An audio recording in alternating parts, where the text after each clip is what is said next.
What's up, everybody? Welcome to the Recruiting Ain't Easy podcast. My name is Lewis Swartz here on Team Swartz, the YouTube channel, and my mission is to help you get enlisted. With that being said, I post videos on helping you navigate the joining process to make a well-informed decision for your reasons and your reasons alone, and to get better prepared for Army basic training, both mentally and physically. So without further ado, let's get the party started. Let's get right into it. Let me get back up, scroll up to the top. Starting off with the very first one with Luis Rodriguez with the hashtag Team Swartz, dropping in the show support.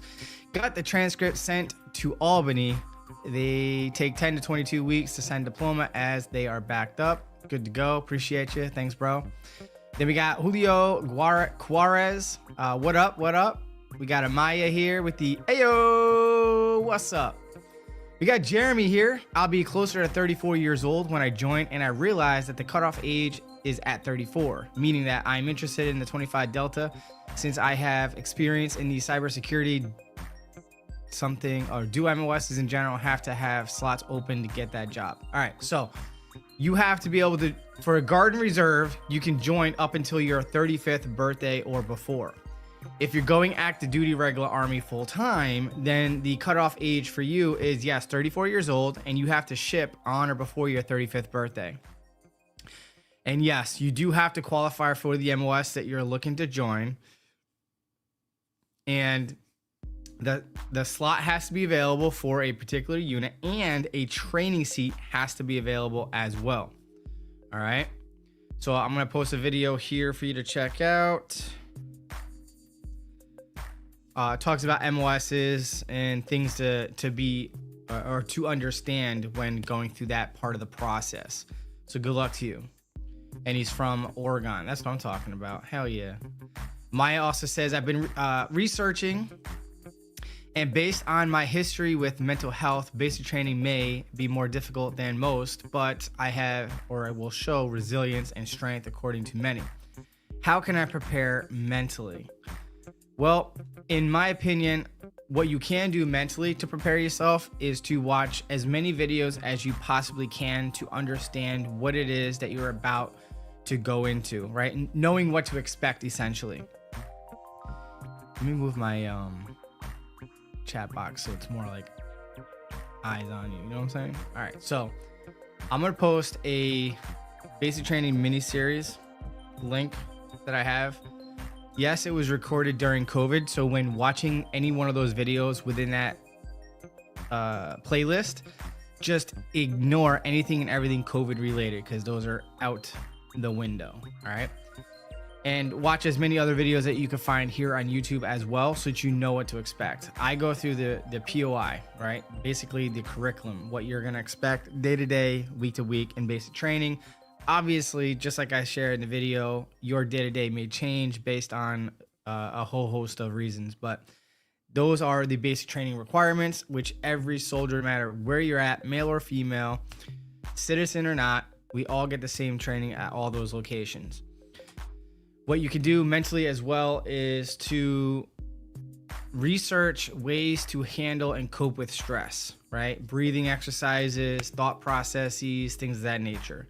The good thing is the Army understands that the Army is a stressful environment. We understand that.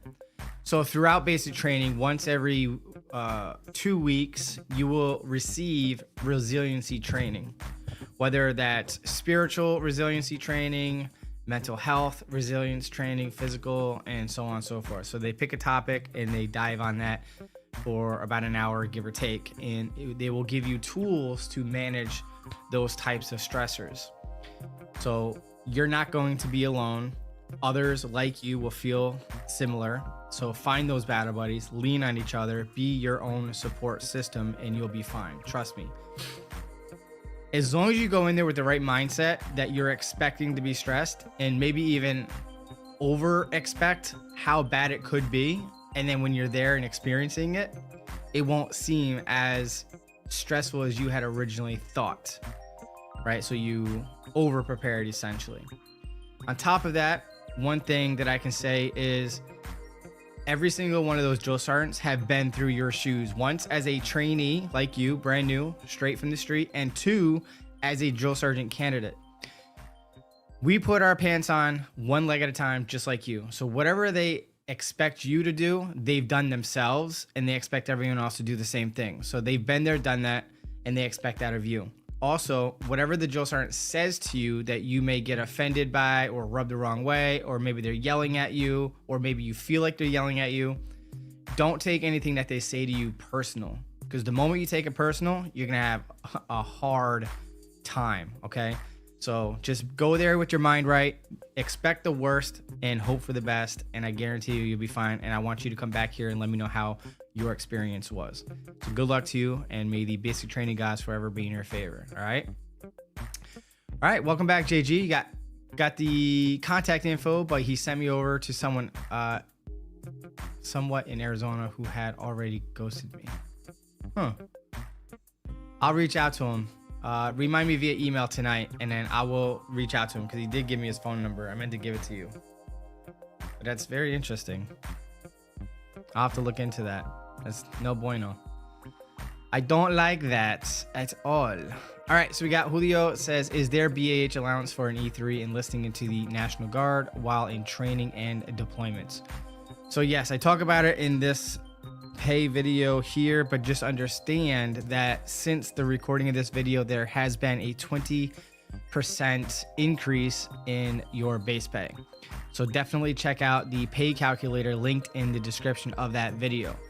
So in summary, to qualify for BAH, or basic allowance for housing, for those who are married with dependents or single parents with dependents, and or have a lease or a mortgage, yes, when you're in training or ever on orders, whether it's state active duty in the National Guard or federal active duty within any branch of the service for more than 30 days, you will receive housing allowance per your zip code of where you live, at least for the National Guard and Reserve.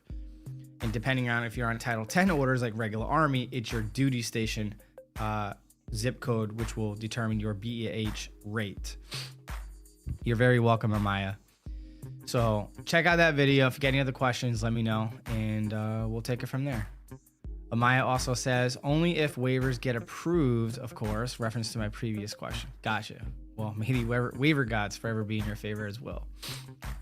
Jeremy says, thank you for answering #Team Swords. You're very welcome, and thank you for that. Appreciate it. The Adden Violet says, going to have to make a decision in a few months to either ETS, meaning to leave the military or the Army, or to re-up or extend their contract. They want to reclass, meaning change their MOS or current job skill into something else. And do you happen to know if the New York Army National Guard has cybersecurity MOSs, or is that just an active duty thing? So the New York Army National Guard does not have the cybersecurity MOS called a 17 Charlie. The closest thing that I would recommend to you if you want to get into that realm, at least in the New York Army National Guard, is 25 Bravo, which is Information Technology Specialist, or IT Specialist for short. The reason why I say that is there is, last time I checked, there was I believe it was is a full-time unit located in Kingston, New York that does cybersecurity, but it has nothing to do with 17 Charlie MOS. So if you direct message me on Instagram, I'll see if I can find out more information, but I can confirm that we do not have 17 Charlie here in New York. All right. Are you in the New York City area, or are you upstate New York? Let me know that as well in the DM, and we'll see what we can do for you, whether it's in the New York Army National Guard or a neighboring state that you may or may not be willing to travel to get ultimately what you want. All right. We got I'm going to say Carlos. Is that how it's pronounced? Carlos Magus, or is it Carlos? Carlos or Carlos, like Spanish, Espanol. Let me know. And I apologize for jacking up your name. Basic training really wasn't all that bad, and Fort, I don't know where the rest of that was, but he also says basic training is 90% mental, which I agree.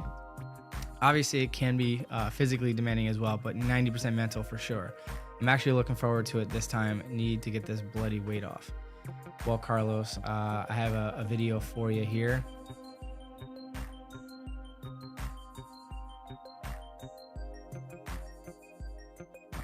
is not working. Here we go.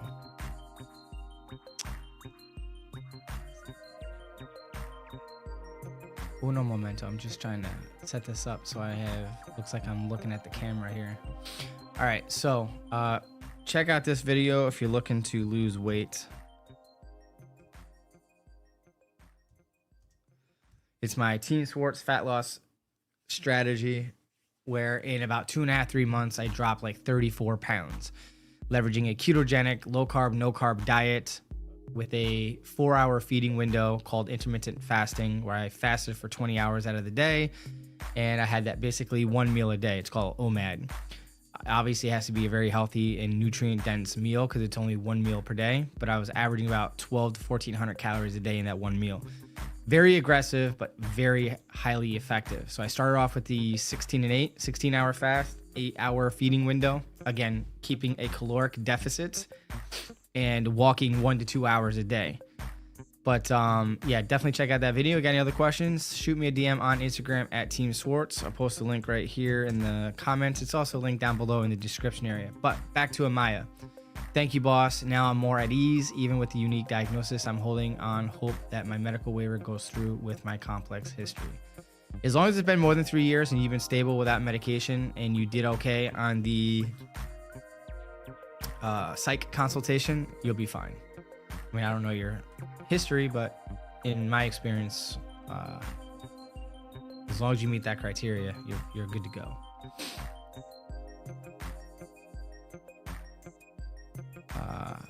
This person says, given my master's degree and fluency in 5 languages, will I be eligible for a higher enlistment rank or accelerated promotion opportunities when attended to MEPS next week? So it doesn't matter if you have a master's. Anything from a 4-year degree up will earn you the highest rank legally possible, which is Specialist E4, at least for the Army, in all components of the Army. All right, Specialist E4 is the highest rank that you will be. And then about 18 to 24 months or 36 months, I can't remember. It's been a while since I looked up the regulation on that, but you'll start competing for the rank of sergeant. So it'll definitely help you as far as that is concerned at time of enlistment. But as far as knowing 5 languages and you're fluent in them, what I would recommend if you're going active duty is to take those languages or those language tests. And depending on the language, they'll pay you up to a certain amount for I don't know if there's a limit to how many languages you could be proficient in and test out on, but you can make a couple $100s or more based on how many languages you know, and you could read, speak, and write fluently in those languages. So definitely look into that if you're going regular Army. And if you're in the Guard or Reserve, figure out how you can knock out those language tests. And if and when in the future you're ever on orders for more than 30 days, you might be able to get that as well, because, you know, we fall under the same rules as active duty. This person also says, why is my mouse not working? All right, here we go. Or will my age 39 impact my enlistment rank, potentially require me to start? No, age has nothing to do with that. So you're good. Julio says, thanks for the advice. Hashtag Team SWARTZ. Appreciate that as always. Also, additionally, is going to MEPS with flat feet. How strict are they, especially since it wouldn't bother me workouts? Thanks again. It's super duper rare for them to disqualify you solely on flat feet. Worst case scenario, they make you do a waiver, but unless they're pancakes, you should be fine. It's Latin, so Carlos. All right, cool. For Charles the Great. Oh, okay, I see what you're saying. JG says, I had met a recruiter at my job named as Staff Sergeant Millette, who gave my information to Sergeant First Class Barraza, and he requested info, never got back to me, and then I got your contact, who sent me back to him. So send me the last recruiter who was supposed to take care of you. Send me his name and number. I'll reach out to him tomorrow and see what's up, and I'll give you the lowdown. The problem is some recruiters, they lack confidence to be able to call you back and to inform you that you may or may not be qualified for whatever reason, or maybe they're just a lazy mother flower and you just need to find a new recruiter.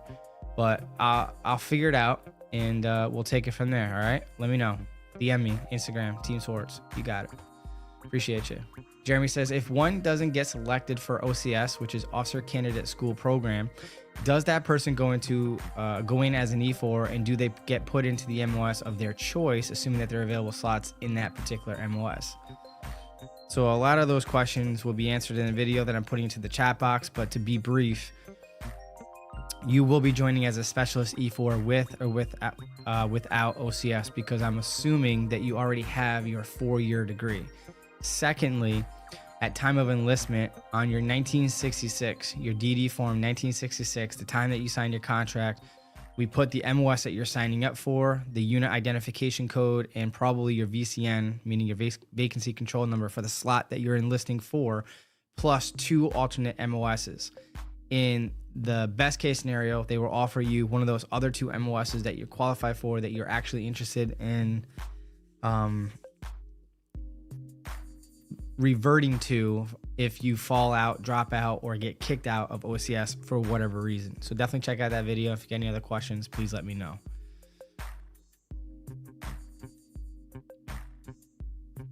Carlos also says, watching that video now, and thanks for both links. You're very welcome, and good luck to you. Salvador says, thanks for what you do. If I had to stay in a mental health place for 4 days for stress voluntarily, must I get a waiver? Was like 9 years ago. I'm 32 now. Thanks. Yes, unfortunately, anything that comes with mental health, especially if medications are involved, or whether it's by you or somebody else directing you to go into a mental health facility or program, it is definitely going to trigger and warrant a medical waiver. So for all medical waivers, to include mental health stuff, I tackle that personally in this video as well. All right. And one thing I didn't mention in the video, that if you did have self-harm in the past, and if it's not documented that you self-harmed on different days, I can't tell you what to put on paper, but it would be in a person's best interest that they self-harmed at one time, however many self-harms they did to themselves, if you know what I'm saying, like read between the lines. But it happened that it was a one-time incident where you self-harmed. But if you show them, or if a person shows them that they've self-harmed multiple times, then they're going to significantly decrease or eliminate their ability to be able to sign with a waiver to get into the military. So just word to the wise, okay?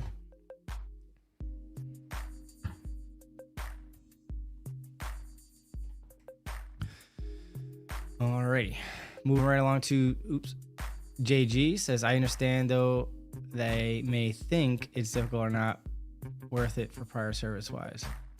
Again, JG, are you going, you were going National Guard if I'm not mistaken. On a positive note, I will be attending a Special Forces Challenge ran jointly by SOCOM Athlete and SOF, Special Operations Forces Operators. It's like a trial. Yeah, I know it. It's a, what do they call it? SFRE, I think is what they call it. Is that what you're going through? SFRE? Let me know in the chat.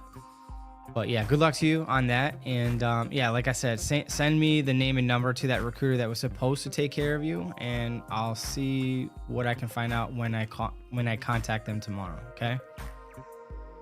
Gabriel says, I recently just signed and sworn into the Army National Guard, and I signed a 3-year contract, but I don't ship out till October, so I am already cutting time from my contract here until I ship out.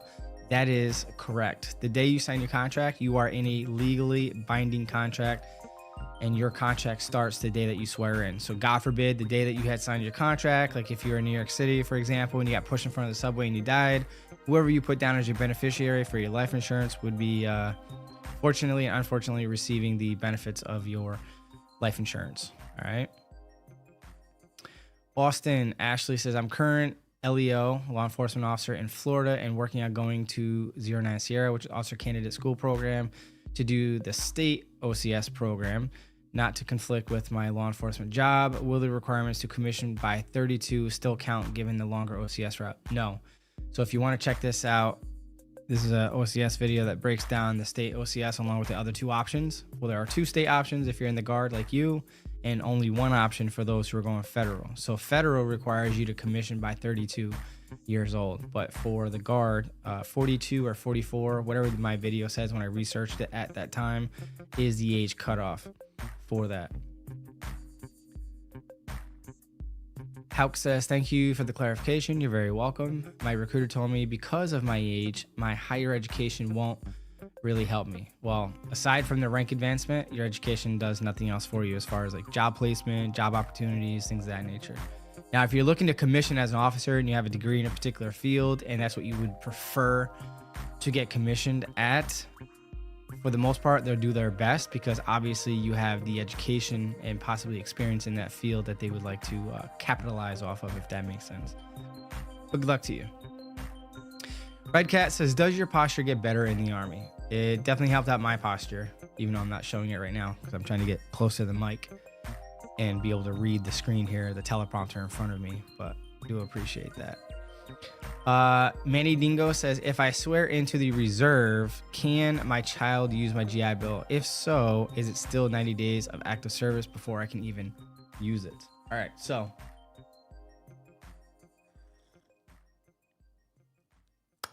that's hot. All right, good question. So you're specifically talking about the post 9/11 GI Bill, and yes, you do need 90 consecutive qualifying federal active duty time other than your initial training. So your basic training, AIT, or your advanced individual training, or if you're doing a combat job, OSUT, your one station unit training, and anything else tacked along with that as part of your initial training, like airborne, ranger, and all that good stuff, will not count towards those 90 consecutive days to qualify for the post 9/11 GI Bill. So how did I think it was GIB. No, nope, maybe it's post GI. Nope. PA. No, that's not it. Let me see. Hang on, I'm trying to look something up real quick.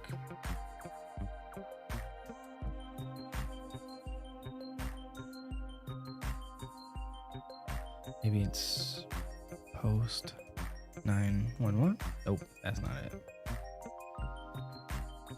You're probably like, what is he doing? I don't blame you. I am looking for my keyboard to see if because I'm pretty confident that I had saved this under maybe VA something or other. But anyway, I have like quick text. That's how I'm able to auto populate a lot of these video links and other things that I post in here. And this is not something I use often enough that I recall it, but oh, that's the VA home loan. Shoot.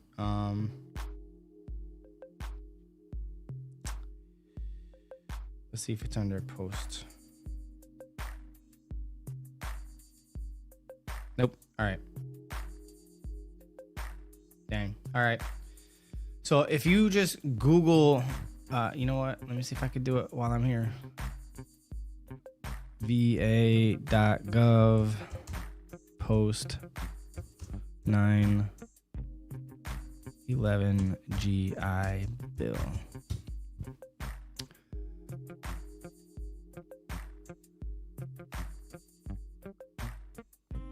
All right, so this is the link for the post 9/11 GI Bill that if you look in there, it'll tell you exactly what you'll need to do to qualify. All right, that's the post 9/11 chapter 33 GI Bill. All right, but to answer your question, 90 days, if you qualify for it, will give you 50% of that benefit. If you complete 3 years worth of active duty time, then you can get 100% of those benefits. So at minimum, by the time you exit the military, you will need to have completed 10 years of military service. And at the time that you go to transfer it to your spouse and or your children, you have to have at least 4 years left on your contract. So in this example, let's say you sign your 6-year enlistment contract. And at the end of the 6 years, you re-enlist for another 4 years and simultaneously transfer your post 9/11 GI Bill to your spouse and or your children at the same time. So that way you satisfy the 10-year total service and you have 4 years remaining on your contract. So hopefully that example makes sense. And again, this is for the active duty GI Bill version, referred to as the post 9/11 GI Bill. All right.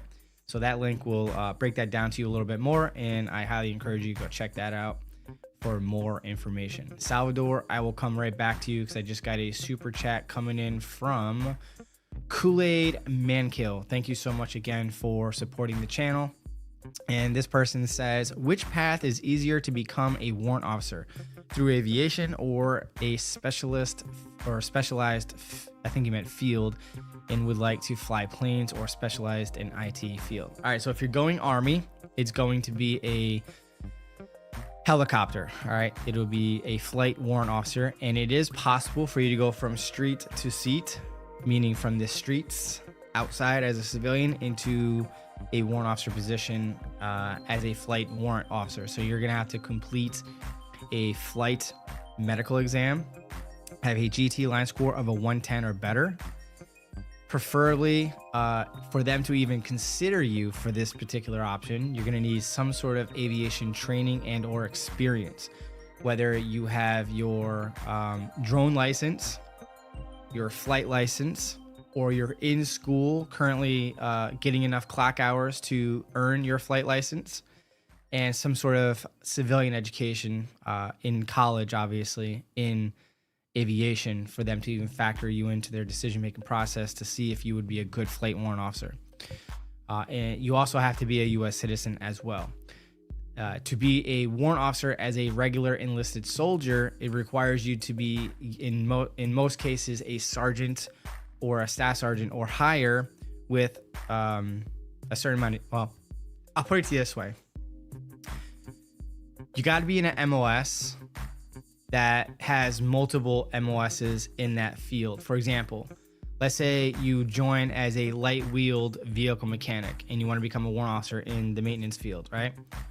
So you would be, if approved for warrant officer at this point, depending on your MOS, unlike OCS where it's a cookie cutter eligibility requirement, warrant officers are very unique and have oftentimes very different requirements.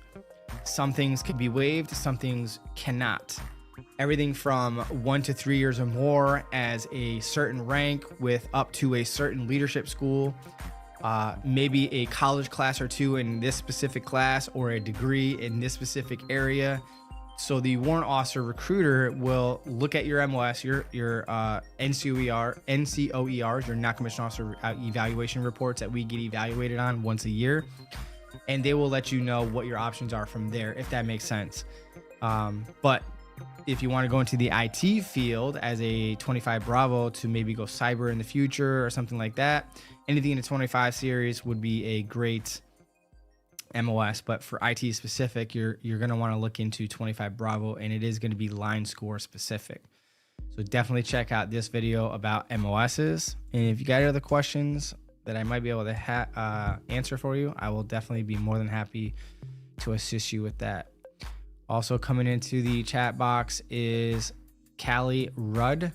Thank you so much for supporting the channel. Appreciate you. This person says, for the Army National Guard, can you utilize your EAP benefits as soon as you get back from AIT with a 6-year contract?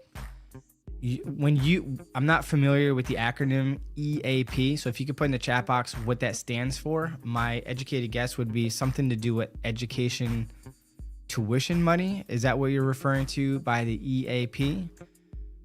Let me know that in the chat box. EAP. Education. I don't know.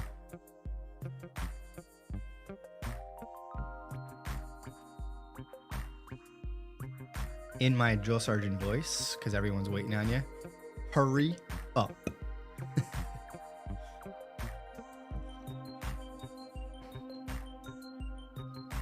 10, 9er, 8, 7, 6, 5, Fower, Tree, 2, 1. All right, so without knowing what an EAP is, I cannot move any further with that question, but I'll try EAP might mean education advanced placement.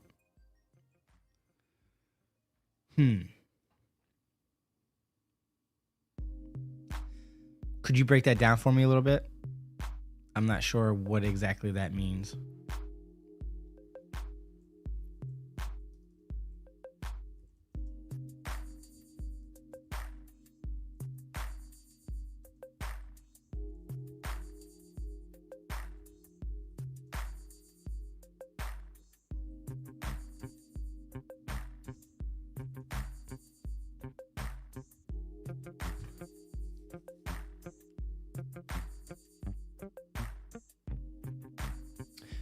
So ChatGPT says advanced placement is a program in the United States and Canada created to administer by a college board that allows high school students to take college level courses and exams.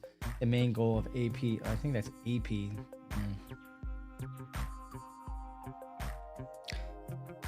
Finally letting me comment. Well, I mean, you paid for it.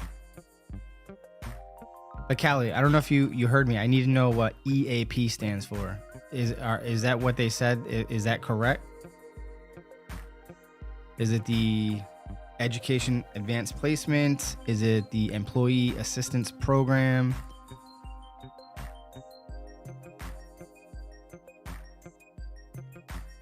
Or what we were just talking about, AP, Advanced Placement classes?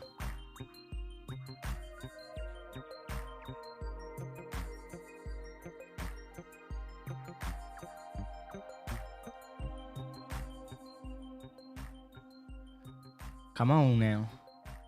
Spit it out. Education Assistant Program. Okay. So is it like advanced placement as in AP classes in high school? Or could you break that down for me and explain what that is exactly? I appreciate you, Teddy. But I believe it's a she, and she said that it's the Education Assistance Program. Now, when you say Education Assistance Program, is that the state's term for tuition assistance, or is this something else? Because I just want to make sure I understand your question before I give hopefully a legitimate response.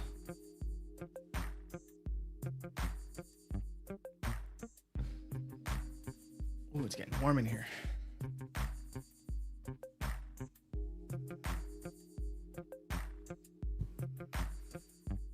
Callie, you gotta learn how to type faster than that. Come on now. Come on now. Work with me.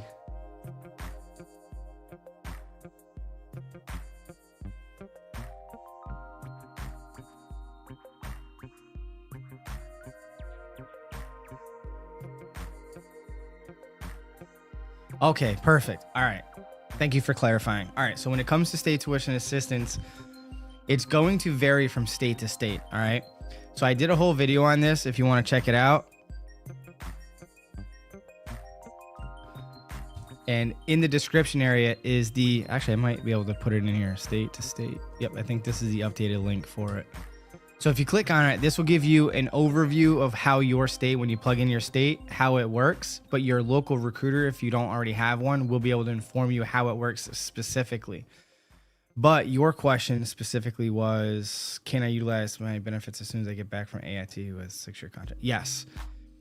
Some states like New York, where I'm from, you're able to use your tuition immediately. So for example, let's say right now I have a applicant who's registered for the fall semester.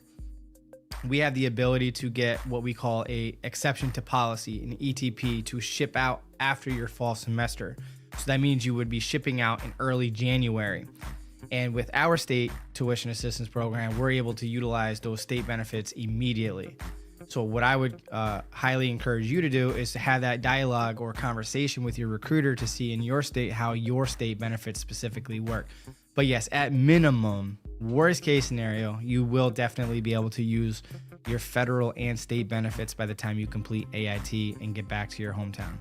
So good luck to you, and hopefully that answers your question. I'm not sure what state you're in, although not that I know all of them, but I know some states. But yeah, so appreciate you. All right, Salvador, I'm gonna have to come back to you because I got another super chat coming in from Kool-Aid Man Kill. Says, how fast can you reclass? I want to do 25 series.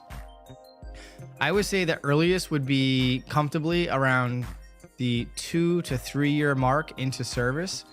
So that way your component of the Army can get their money's worth.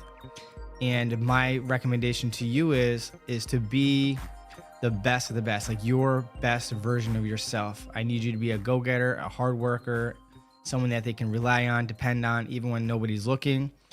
Because the reason being is the ability to reclass mid-contract is going to be up to your company commander. If it's within your unit, too easy, as long as there's a available vacancy for you to fill in and the commander is willing to reclass you as long as you're otherwise eligible for it. Secondly, worst case scenario is at the end of your current contract. So if that's what it takes to keep you in, typically 9 out of 10 times they will reclass you to that MOS. Just understand, for the most part, you won't, well, if you're in Guard or Reserve, you're probably going to go to a regional training institute and do your reclass school broken up into different phases. So depending on the MOS, the more complicated or intricate that MOS is, then it will have multiple phases. If it was something similar, it'll probably be like 1, maybe 2 phases, if that makes sense. And those phases could be anywhere from like a week to a couple weeks or longer. So it really depends on your MOS. But I appreciate you and thank you so much. And you're very welcome, Callie. Unfortunately, I don't know Pennsylvania's off the top of my head. Do you already have a recruiter, Callie? Or are you just now researching it on your own before even meeting up with a recruiter? Because there is a recruiter. I know a couple of recruiters in Pennsylvania that I could refer you to. So if you don't already have a recruiter, if you want to direct message me on Instagram at TEAM SWARTZ, I'll put the link here in the chat box. I do know 2. So that's my Instagram right there. Cooley says, thanks. I'm right now doing Echo 94 at Eisenhower in Georgia, back to New York City in July. Awesome. All right, cool. Perfect. All right, back to you, Salvador. You're very welcome. And I'm glad that you're on it. You answered my self-harm question last stream. All right, perfect. Thanks again for that. My confidence grows more each day that I can do it. Just got hoops to jump through, facts, and I have every confidence that you'll be successful in your waiver. So good luck to you. Maya also says, if I were to be hypothetically get my waiver and enlist as a 42 Romeo as a musician, if I get promoted to E4 specialist without a degree, would it be higher since I have a bachelor's? Correct me if I'm wrong. All right, so I think to address your question at its core, if at time of enlistment you have already obtained a 4-year degree, then you will be joining as a specialist E4. If you have 48 or more college credits or a 2-year degree, you'll join as a private first class E3. If you have 24 or more college credits, you'll join as an E2 private. And if you don't have any or less than 24 college credits, you will join as a fuzzy wuzzy private E1, okay? Regardless if you're doing 42 Romeo or not, all right? If you join as a private E1, you will earn rank through time and grade, time and service. And prior to leaving for basic training, you can leverage the stripes for skills from E1 to E2 and stripes for buddies from E1 through E4 as described in this video on how to prepare for basic training. The only difference is at the time of this recording, the regular Army was not offering up to E4. The regular normal program is up to E3, but due to the recruiter crisis that we had, or recruiting crisis that we had for the last several years, the Army implemented this referral program where you will be awarded a recruiting medal and a ribbon that you'll wear in your uniform, and you will advance up to rank of E4. So definitely check that out. Christian T says, if you have anxiety waiver when enlisted, are you eligible for OCS? As far as I'm concerned, as long as you qualify with a medical waiver and it gets approved, any option to go like OCS will be fine. You can even go special forces. Non again says, hi, I was discharged during basic training because I went to the PX, the post exchange, which is like a Target or a department store. I got an uncharacterized character of service. I'm trying to go back, but I don't want to discuss this reason. Instead of that, I use to refuse to train reason. Got you. So depending on what they discharge you for and your discharge packet will determine whether or not it's waiverable. So what's your re-enlistment code? Is it a 1 through 3 or is it a 4? If it's a 4, then you're gonna have to get that upgraded to a variation of the RE3. All right, because we cannot contract RE4s. All right. And you might have to wait a 6 to 24 month minimum waiting period before you can attempt to rejoin, if that makes sense. All right. Kevin, I appreciate the Murica stuff. Salute. JG, I'm going to come back to you. So, uno momento, por favor. I just got a super chat coming in from Callie. And she says, should I be worried about signing a contract at MEPS before I go through the Future Soldier preparatory course? In South Carolina, my recruiter is saying I will pick my MOS at the Future Soldier prep course. All right, so give me a second because I just want to type something up on my notepad so I can read it verbatim. All right, because this is how I feel about the 09 Mike program. And first of all, the National Guard is not offering 09 Mike program through the end of this fiscal year, which is the end of September, unless we obtain new slots. The Army National Guard nationally has exhausted all of our allocated slots for the 09 Mike program. So with that being said, if you signed up for the 09 Mike program, or if you're going regular Army and you're about to sign up for the Future Soldier program, this is my response. Understand that the 09 Mike program is a program for the unqualified. It's an exception to policy to be able to join and have the Army pay you to learn and improve your ASVAB scores and or body fat percentage. Going into this program, knowing that things are not the same as having more control to what you contract for, like a normal applicant who passes the ASVAB test on their own. In this program, expect to and be willing to settle for an MOS less than exciting for your initial contract. Go into this program with an open mind to help yourself get qualified and oftentimes score way higher at this or with this training than if you had been studying on your own time and paying out of pocket for a tutor. You'll more than likely qualify for way more MOSs too that you can negotiate at the end of your initial contract. So don't expect to get everything on a poo-poo platter through this program. If it works out for you in favor, great.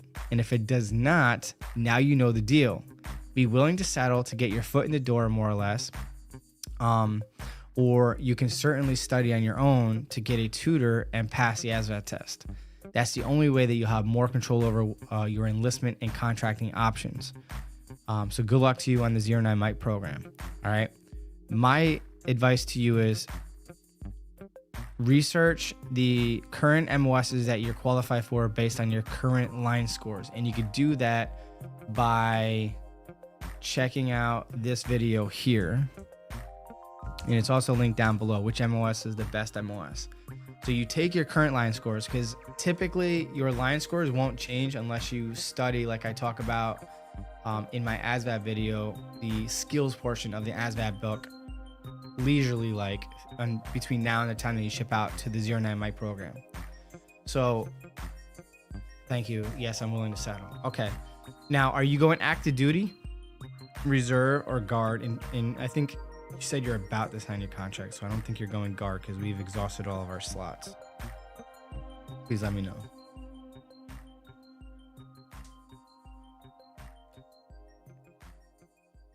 National Guard. All right. And they secured you a 09 Mike slot, or did you already sign your contract?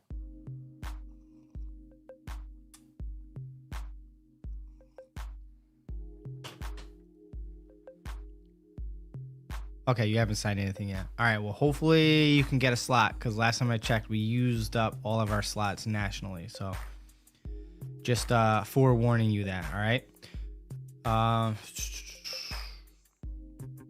Yeah. if you do have to study, then I have plenty of free and paid resources in this video, along with testing strategies, studying strategies, and tips and tricks to pass the test in that video on the ultimate studying guide for the ASVAB right there. But if you got any other questions, feel free to let me know. And again, thank you so much for supporting the channel. I appreciate you.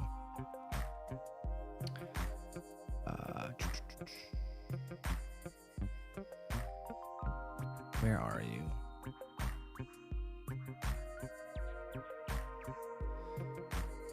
You're very welcome, Callie, and welcome to the channel. I think this is the first time I saw you on here, but welcome to the channel. And let's see. JG also says it's Special Forces Challenge, and then from there, if I like what I see, they offer contracts, and then I attend Special Forces readiness events with the guard unit. You sign. Oh, okay, perfect. Thank you. Thank you for clarifying. Also, to Callie Rudd, if you're still here, one other word of advice to you is if and when you do sign up for the 09 Mike program, if you're not getting MOS of choice because you don't qualify for it or it's not available rather, then do the minimum contract of 3 years. That way you can re-enlist 3 years sooner and negotiate reclassing to the MOS that you're looking to actually do in the Guard, okay? Or in the Army itself. And for anybody else who's going through the program. All right, so Austin, Ashley, appreciate your help. I was planning to do the federal route, but the staff sergeant and master sergeant said it would be best to go state given the law enforcement job. I mean, technically you're federally protected by law. So if you want to go continue your law enforcement degree, career path, and do the federal OCS and do everything all at once between your basic training and the OCS training back to back, then again, like I said, you're protected under the USADSA Act. I think I have it on my quick text, but if you type up USERRA, I believe is what it is.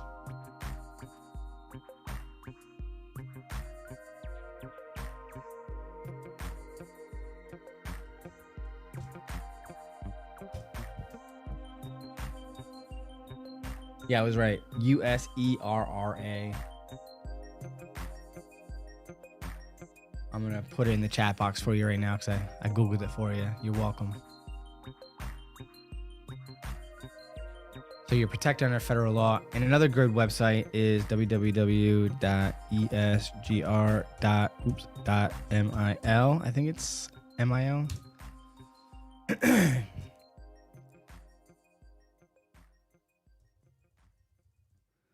esgr.mil.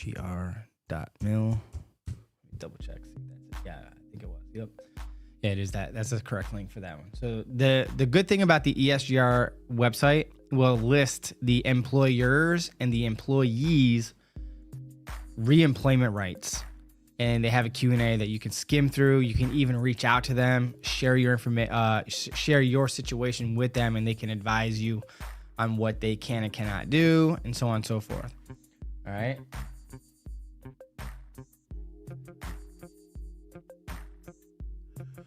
Let's see. Infinite Flash says, I am 27 years old, soon to be 28. I have a 4-year degree, interested in pursuing a master's, active or guard. Should I commission? Should I see about ROTC, SMB?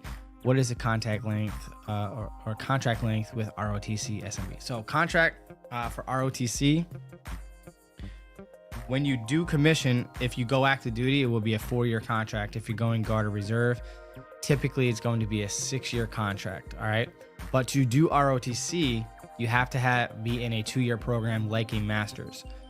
So if you want the biggest bang for your buck, I would get with your recruiter and talk to them about the Minuteman Scholarship and see if you can get the nominee or nomination for it.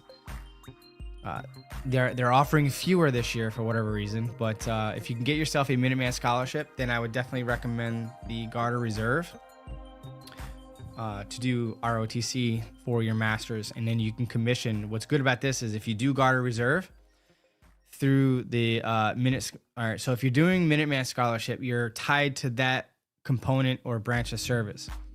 So if you get the Minuteman Scholarship through the National Guard, you have to commission into the National Guard. If you take the Minuteman Scholarship in the Guard, the Reserve or Active Duty, right? Because you can only do ROTC if you're in the Guard or Reserve. But if you're signing up the Minuteman Scholarship through Reserve, they give you the choice of active or reserve when you commission.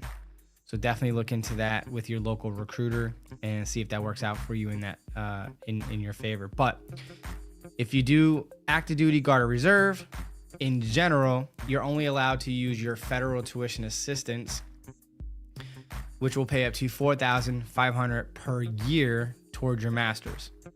Okay. Now, if you go Guard, depending on the state you're in, so here's the link if you want to know what your state offers in a summary format.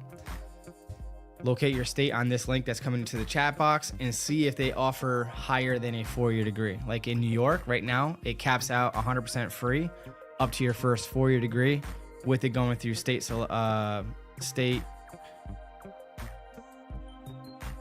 legislation to change it to a master's degree. Some states like Nevada and New Jersey, off the top of my head, they offer 100% to all community and state universities up to a doctorate degree. So I think that's pretty amazing. So definitely check that out. But in general, state education benefits are in this video here if you want to check that out. Gabriel says, so basically, I have 2.5 years left on the contract by the time I ship out. Hang on, what? So yeah, if you signed a 3-year contract and it takes you 6 months to ship out, on average, training will take about 4.5 to 6 months. Let's just round up to an even number, 6 months. So that means out of your 3-year contract, you knocked out 1 year. So technically you'll have or be deployable for 2 years, roughly a little over 2 years, if that makes sense. In your example, yes. Salvi L. Saver says, thank you for your work. Does the tuition assistance and VA loan kick in after I sign up for a 6-year contract, or do I have to have have consecutive days on active duty to gain these benefits?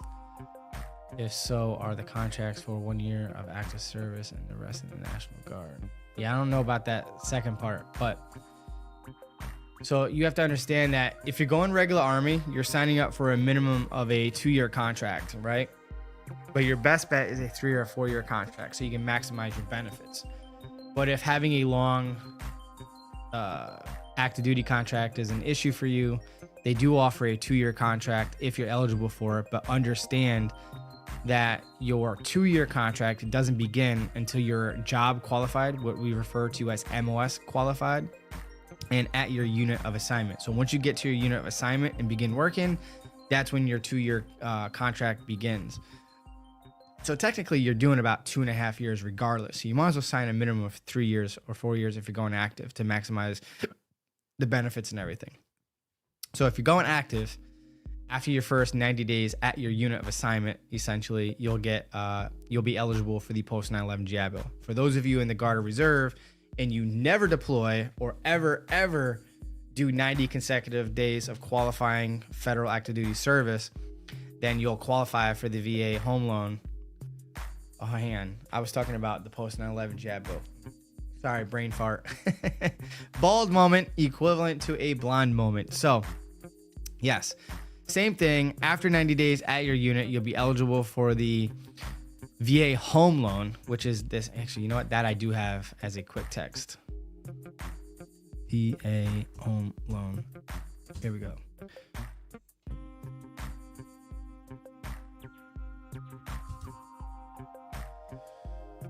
So hopefully that worked out for the link. But anyway, or 6 years part-time if you never deploy, then you'll get the VA loan as a reservist or in the Guard. But if you do qualifying 90 days other than your initial entry training, then you'll automatically be eligible for the VA home loan. So hopefully that makes sense. Sam says, I am re-enlisting into the Navy after prior service with the Army National Guard. The past couple months, I have been trying to keep in touch with my recruiter, and I haven't heard back from him in 3 weeks. Sam, did you get your hang on? Have you been you ETS'd out of the National Guard, or are you trying to get a conditional release to go to the Navy from there? Let me know. Salvador says, no worries. I'm just tuning in now for more lingo and info familiarity. This is still interesting, even if my question has been answered. Much love. Gotcha. I did answer your question, so I apologize that you missed it, and I don't recall what your question was, but if you watch the rebroadcast, you will definitely find it. Sam says, I completed MEPS, passed, score high on the ASVAB, and I was waiting to ship out. Are they cutting back on the recruitment, or am I going to hear back eventually?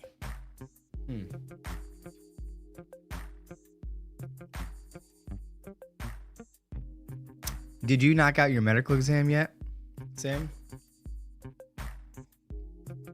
Infinite Flash, you're very welcome. Sam says, had an RE3 general discharge. What you also might be waiting for as well as if you have not completed your military service obligation of 8 years, you might have to get discharged from the IRR before we can do anything, but you're gonna have to do, oh, you did pass medical, okay. Did you do an applicant statement explaining why you were discharged? And did that, if you did do that, that means you're very close to, if not, I have already submitted your waiver. And for something like that, it's probably going to be a DM/PM national level waiver, and those typically take extra time to be reviewed and decided upon. So just keep that in the back of your mind.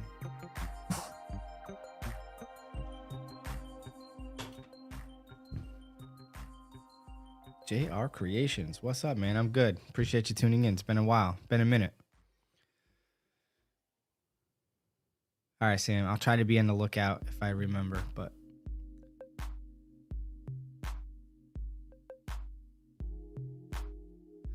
Red Cat says, best MOS for learning how to fix cars and in the civilian world. 91 Bravo. 91B, light wheeled vehicle mechanic.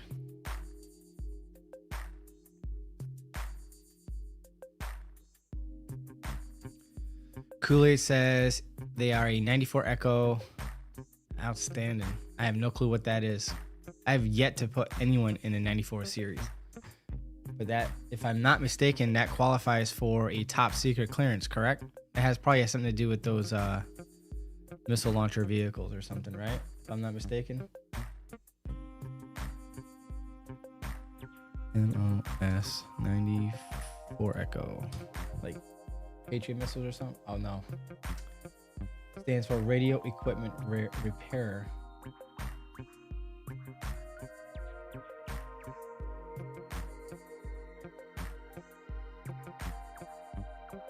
Interesting. I thought that's what a 25 uniform was.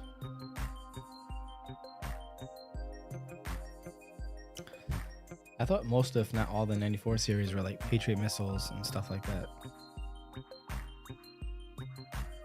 No, for us, 88 November is usually a staff sergeant or higher, usually a sergeant first class as a readiness NCO. USADSA, but I do know that they offer it for the regular Army.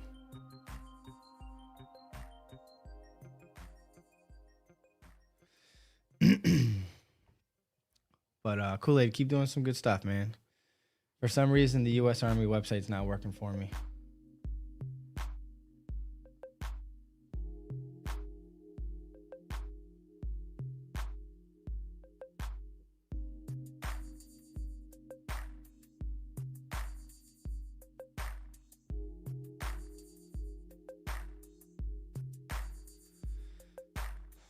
Doesn't say if it needs a... I'm pretty sure it needs at least a secret clearance.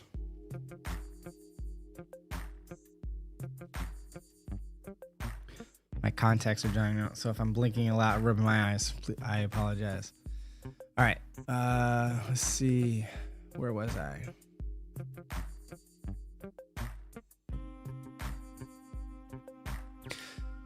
Andrew, yes, it's called a pre-screening, and if you have nothing in your medical history that would be questionable, then it's a simple pre-screen. But if you have disclosed any medical history other than being healthy, then it will usually typically warrant a complex pre-screen. So basically there is a database called MHS Genesis. I did a couple of videos if you want to know more about it. But it is a system that the DoD, Department of Defense, has bought into that gives them the ability for employment purposes, the ability to look into and sift through your medical records, looking for anything that would disqualify you from service or require you to obtain a service-related medical waiver. So as long as the branch of service that you're trying to join is willing to waive that medical disqualifying condition or history, then you can join that branch of service. And then the update to that video is this video here. You can check those out if you want.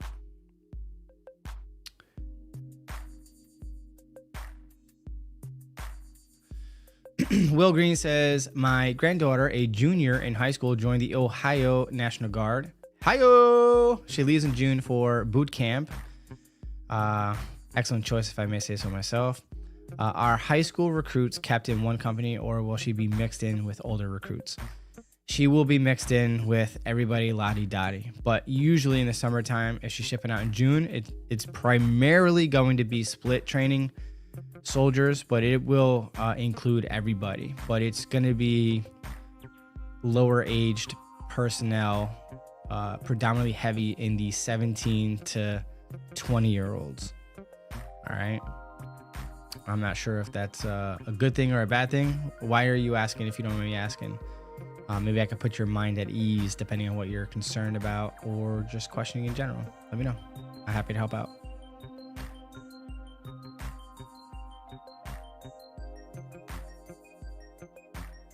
Callie, yeah, that's unfortunate. So I do have keywords and phrases blocked for whatever reason, but if you do have a question that's not going through and populating into my chat box, you can always direct message me on Instagram at Team Swartz. Jonathan Hernandez with the DMLO with the hashtag Team Swartz. What's up, brother? Hope all is well. Thank you so much for tuning in.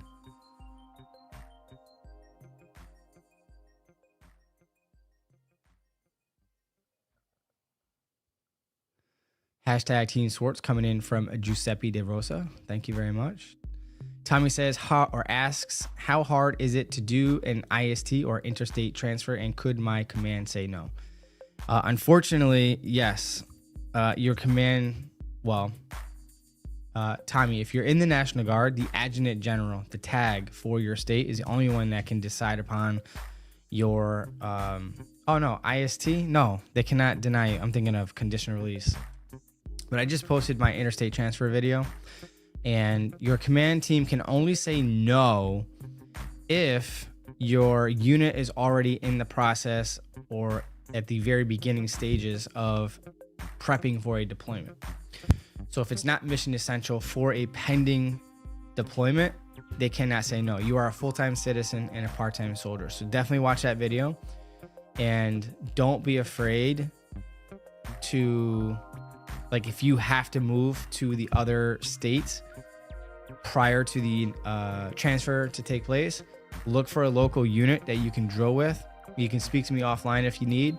But if your home station, meaning your home unit, the losing state, tells you that you have to come back to conduct drill, remind them tactfully, of course, and respectfully, the regulation, that you can do what we call a SUDA, which is basically drilling at an alternate location in lieu of going back to your home station.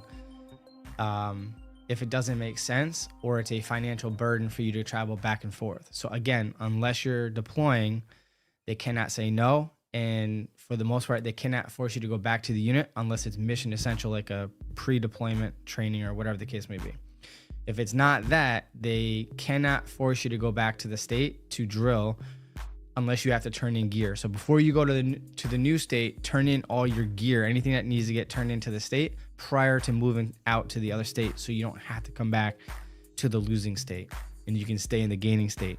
Now, the earliest you know that you're transferring to another state, you definitely want to start having that dialogue with your current unit and speak to your current state's IST coordinator.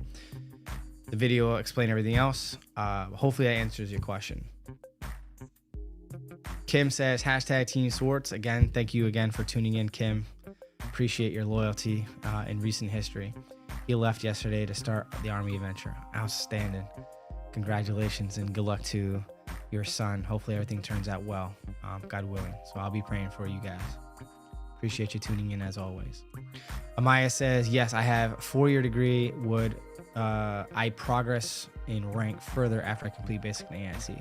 No, you're already progressed to special. You already advanced your rank like 2 years ahead of schedule because you already have a 4-year degree.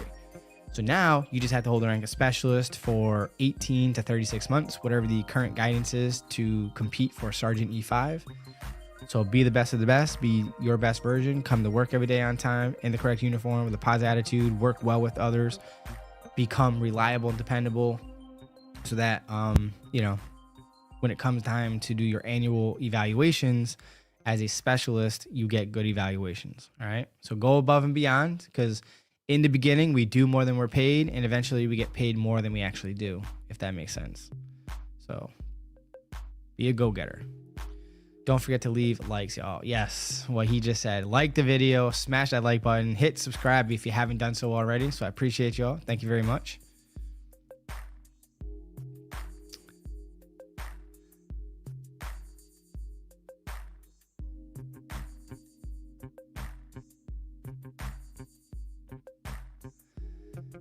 Nan says, I was discharged because I went to, I think we already did this. Oh, RE3, perfect. I think that's what I was missing.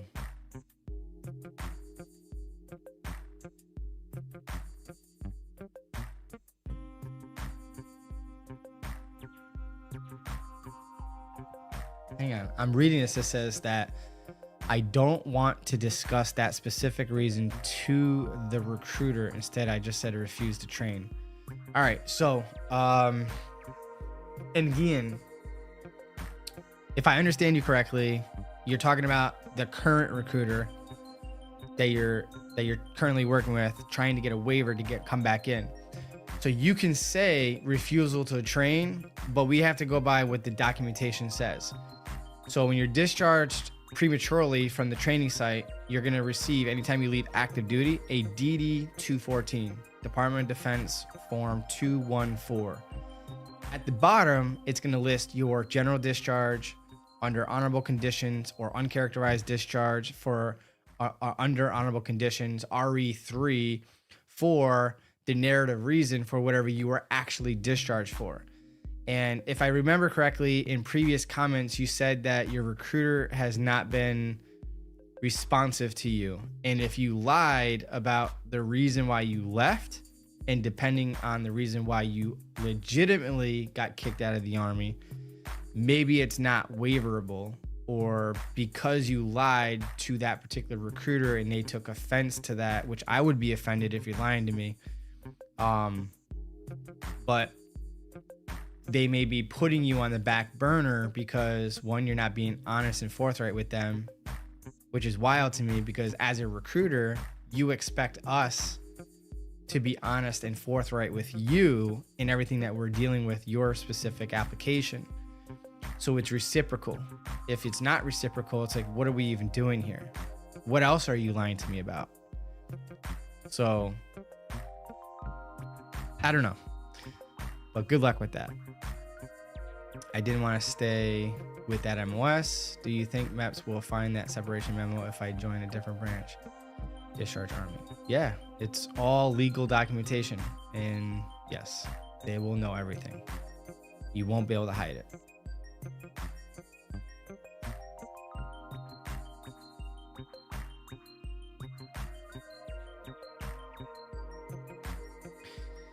Sad Monkey says, Army active duty rejected me, but the Navy and the National Guard accepted my waiver. Should I go active duty or National Guard if I want to build wealth?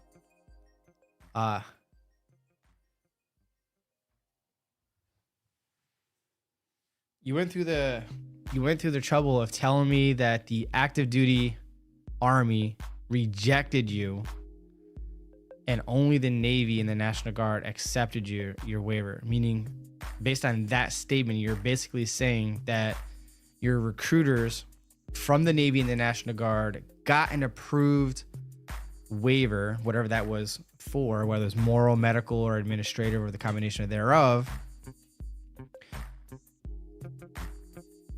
but you're asking me if you should do active duty. I mean, you already answered your question. Active duty denied your waiver request. And if they denied your waiver, then active duty is not an option for you. And then you asked a separate question, which is which component of the Army or where in the military would you build wealth? So that is going to be on you, but I'm putting a video in the chat box called Active Duty versus Guard and Reserve. And in it, I will be attacking more or less that last question, which not necessarily would build wealth, but have the flexibility to do what you want to do outside of the Army. So when you're active duty in any branch of the service, right, your active duty time is all that branch of service wants you to do. And they will allow you to do things outside of the Army, A, as long as it doesn't make them look bad. B, it's legally, ethically, and morally correct. And again, makes them look good. But if it makes them look bad, you can't do it. 3, you can continue to do whatever you do outside of the military, providing that it does not detract you from your day-to-day activities within the military. So for example, I am an active duty soldier as a recruiter in the New York Army National Guard.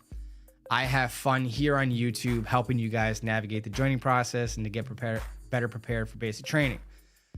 Let's say I'm going ham on YouTube and they can tell that I'm filming during the day and I'm doing a lot of things on camera at my job, hypothetically, let's say.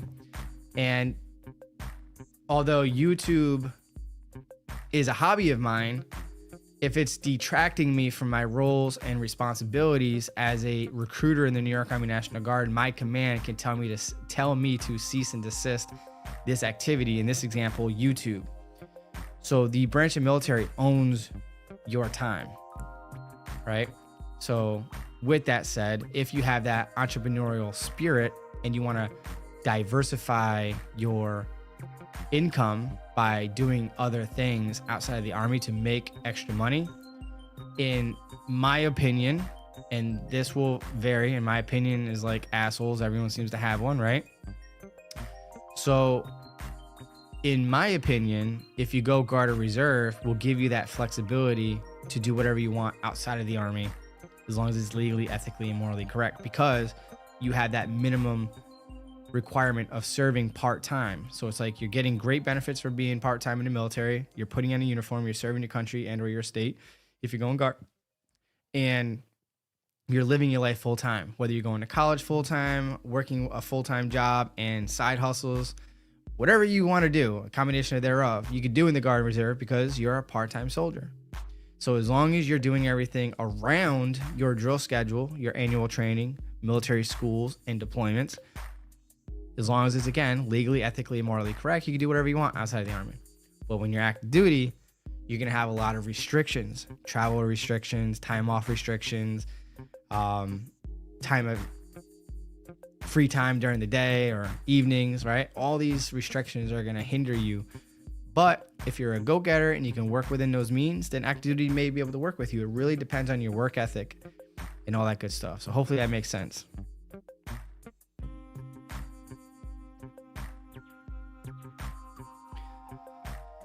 All right, so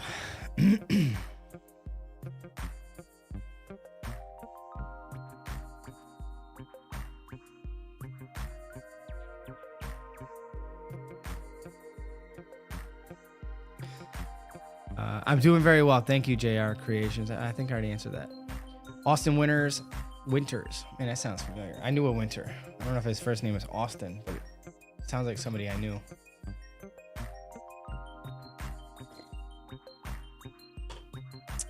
So I have decided that I want to go 27 Delta, which is a paralegal specialist. That is my final choice. But I would like to switch to 27 Alpha as a JAG officer when I get my qualifications later on. How would I do that? Would I go from enlisted to officer? So yes, I would definitely recommend, if you can, go 27 Delta. So you got your foot in the door. You're kind of seeing it from an outsider's perspective while being inside at the same time, or the behind the scenes type of stuff, if you know what I mean. So yeah, I think going 27 Delta now would be definitely great. And once you successfully pass the bar, then I would definitely apply for JAG. But usually they, depending on the component of the Army you're in, sometimes they require you to have some sort of experience as a lawyer. So I don't know how that would necessarily work. Are you going active or in the Guard or Reserve? Let me know. All you said was that you're starting out as an enlisted soldier. And because that could be a requirement that you be a lawyer for, like, practicing law for 1 to 2 years. Last time I checked or looked into it for somebody. Serban said, I enlisted in 2019 and chaptered out in 2021 and racked up a felony. Can I re-enlist? Probably not. Sorry, man. I've never seen a felony be able to get enlisted. And if you're prior service and you got chaptered out as a result of the felony, probably cooked, my guy. But it depends on your record. So get all the records and see what your recruiter says. Austin Winter says, I want to go to Go Guard, but thinking about going active to get that everyday experience to better learn the military laws. Oh, I got you. I suggest that maybe start out in the Guard as a 27 Delta so you can focus 100% of your efforts on college so you can finish sooner, pass the bar, and do 1 year under your belt as a civilian lawyer while doing 27 Delta, and then apply for JAG for active duty, either through a conditional release where you exit the National Guard prematurely, or wait until the end of your current contract to then go JAG with the regular Army from there.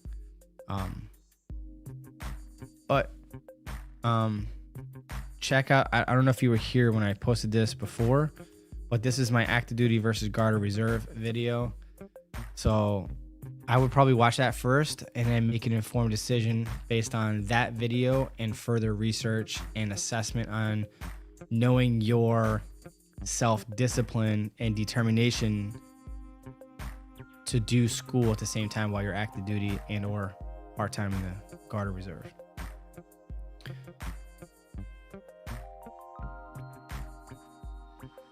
Sam says, did I write? Yeah, Sam says, yes, I have a prior service waiver. It could be under review. I had a DUI in the past. I was not guilty and dismissed by a prosecutor. Like, proven not guilty, or you were on probation or a conditional release or did some sort of program and then they dismissed it, right?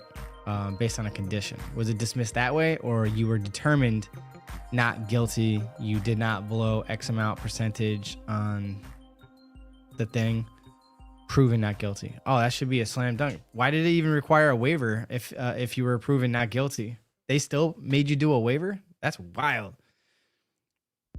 But if it was a waiver, that's a DMPM level waiver, and that is gonna take some time. It could take anywhere from 45 days to 6 months, closer to like 90 to 180 days.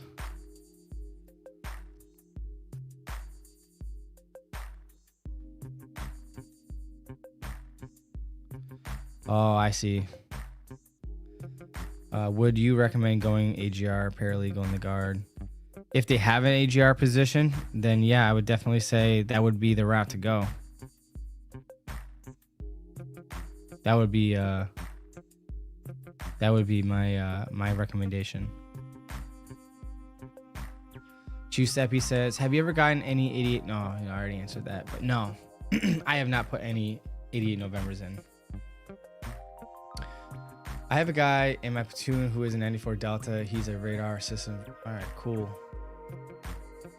Those are rare. That's pretty cool. Vincent Chen says, getting back from basic, I'm trying to do SAD. Do you think it'll be easier to get on docs? Yes. They're definitely looking for volunteers, and I'm pretty sure they told you about this, but for the for the corrections facility, docks is what you're referring to. It's your base pay. If you're eligible for BAH, you'll get BAH as well. I'm not sure if it's going to be based on your home of record or the location of the prison that you'll be working out of. And in addition to that, you will get $2,000 to $4,000 in the form of special duty pay. So if you're in a low risk, medium risk prison, then you'll get $2,000 extra a month. And if you're not considered in a high risk prison, then you'll get $4,000 extra per month on top of your BAH and your base pay. And if you're in New York City, because it's a high cost area, and you get BAS and COLA on top of that, which is another few $100, give or take, depending on your rank and all that good stuff.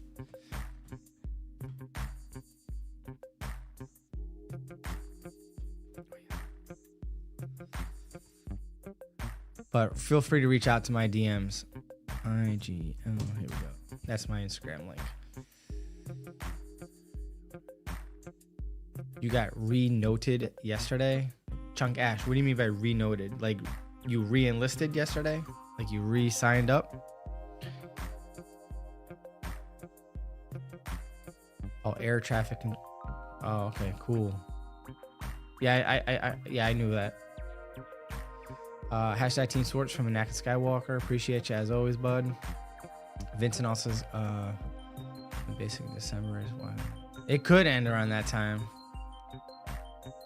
but it should be relatively easy to get on it because not a lot of people want to be on it due to the obvious risks that are involved. Because just like corrections officers, we don't carry batons, guns, or weapons.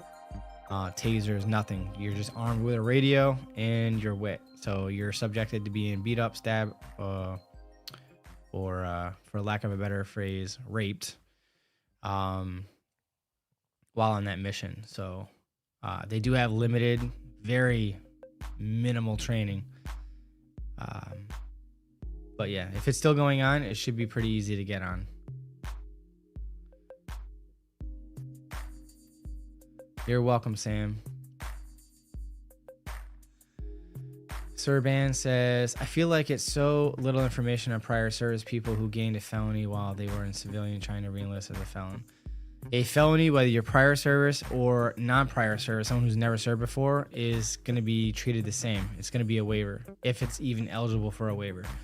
In my opinion, being that you're prior military service and then got a felony is going to hurt you more in the waiver process, because as a prior service individual, you're held at a higher standard. Like, you should know better, right? So that could count against you for being prior service. Hashtag I'm just saying. Can't do the time, don't do the crime. Hopefully it works out for you, but you're gonna have to get your civilian record. So with the felony, you're gonna need the arrest report, the disposition, and the court minutes. And then anything else that you have in your past, you'll need at minimum the dispositions for them. But if it deals with sexual in nature, money, or assault, then you're definitely gonna need the arrest reports and the minutes for those as well. But yeah. So Jonathan says, DMelo, hashtag Team Swartz, appreciate you. PR, Puerto Rico fan, shipping May 6 as a 35 Foxtrot. Ooh, excellent, MOS. I know you have a packing list video, but is it current, updated one? I see another. I do have an updated one, which is still a few years old. It's an evergreen piece of content, so it is still valid today. You don't need to bring, the only thing that I talked about that's COVID related on there, well, two things, hand sanitizer and masks. You don't have to bring either of those. Other than that, everything else is still current on that list. Shaquille Tony says, torn between joining the National Guard or Reserve. I really just want to join to get the VA loan. Gotcha. So if you have not seen this video yet, Guard versus Reserve, check out this video. All right. It's also linked down below underneath or in the description area. Paul says, my friend was in for 5 to 6 months when he was 25 years old with a general under honorable condition discharge. He's now 45 years old in Olympic shape. He wants to re-enlist. So depending on the reason why he was discharged,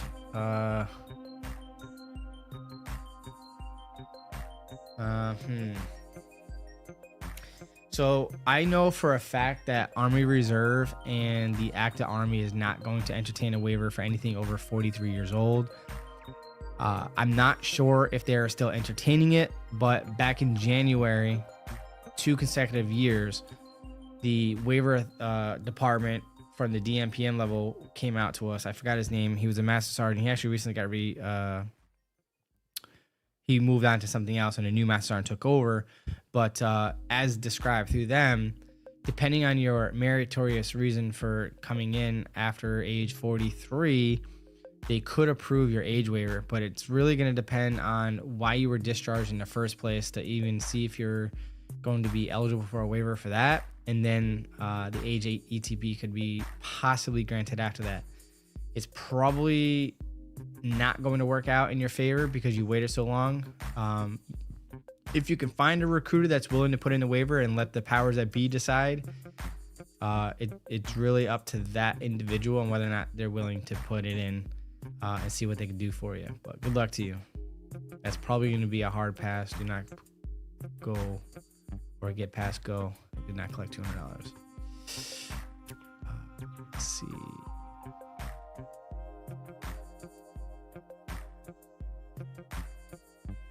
Will Green says, I'm a veteran and boot camp has some sharks. She's only 17. So, Will Green, I know you've been in for, or was in a minute ago, but about 3 years ago, give or take, maybe 4 years ago, they actually did away with the shark attack and they replaced it. Well, the school infantry replaced it with the first 100 yards, and other training sites adopted a similar format, renamed it, whatever. But essentially, instead of it being a smoke session for 15 to 45 minutes with a whole bunch of yelling, they said that that was perceived as being disrespectful to the trainee because it's an all-volunteer force.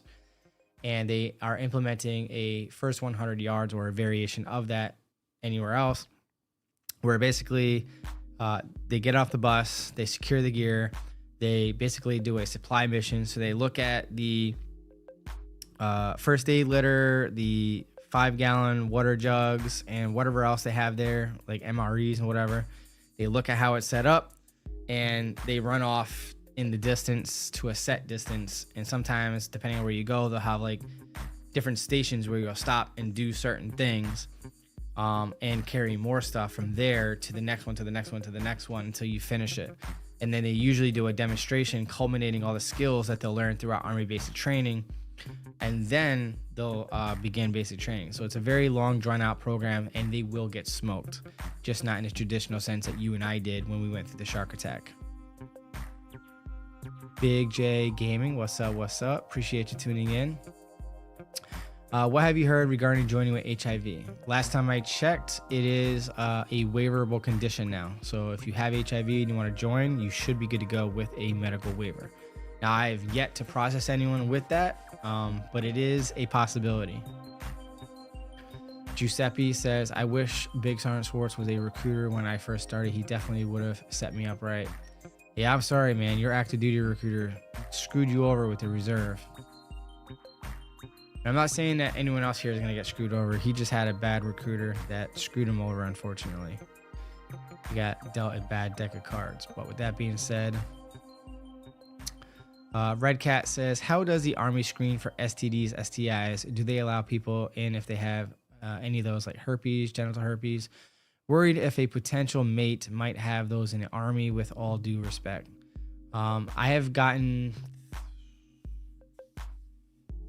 2 out of 4 approved. It's a little bit easier today than it was back in the day. But if I remember correctly off the top of my head, if you've had 2 or fewer breakouts per year that's documented and you're not on medication for it, then a waiver can be entertained and approved. If you have 3 or more breakouts per year and you're on medication, you're not going to be able to join. That waiver will get denied. For other STDs, it really depends. But if it's the type that goes away, then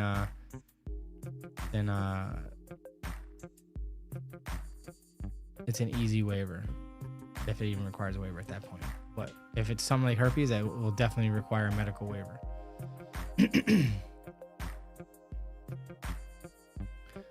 The bots are active.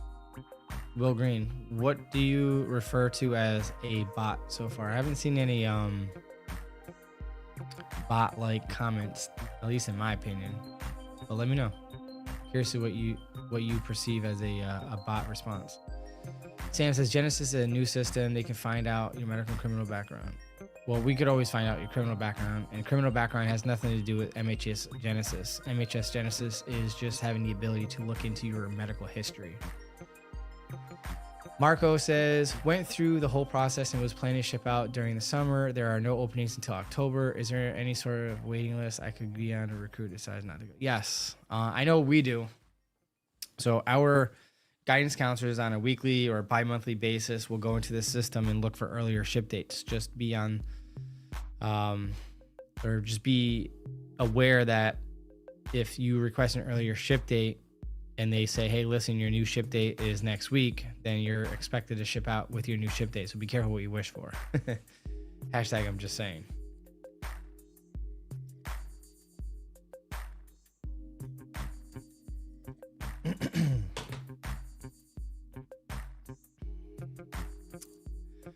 All right, this person says, I want ASVAB course for National Guard. Are you talking about the 09 Mike program to improve your ASVAB scores? Is that what you're asking me about?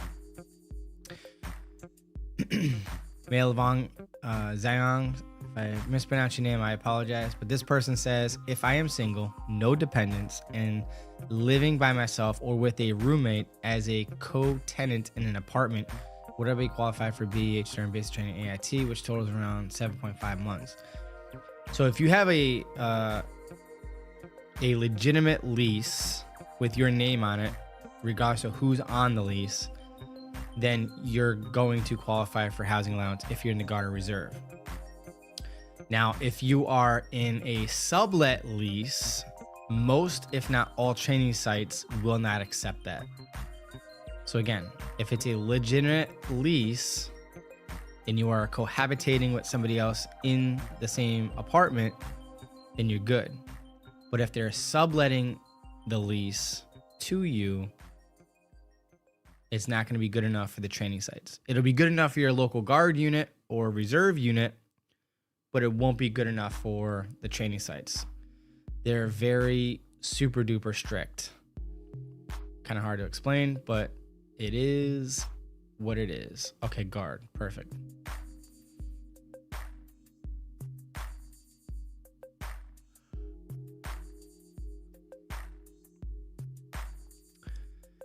I want cars, ASVAB, National Guard. Not following. Sorry, buddy. If you could resubmit your question, that'd be great. I think what you might, if you're still here, whatever your name is, because I can't read, can't tell if that's Indian or Arabic or what, but if you're here, I'm assuming based on your grammar and your spelling on certain things that English is not your first language. So I would have you explore this option called the Flurry program, or the Foreign Language Recruiting Initiative video. Check out that one. I think that one might be more up your alley. And if I'm assuming the wrong thing, please let me know. But Forza says, can you travel outside of the United States in the Guard? Yes. Mellow Clutch says, how long does it take for a simple assault waiver? It could be up to 6 months, because that's a DMPM level waiver. This person says, people out here getting approved for violent charge waivers, and I'm getting harassed by my recruiter for 2 weed charges from 8 years ago, bro. What the F is this? Just so you're tracking, any waiver is going to be grilled by your recruiter. It doesn't matter if it's a violent charge or if it's a marijuana charge or a DDUI. It is what it is. Like, I don't know what to tell you, but you did the crime.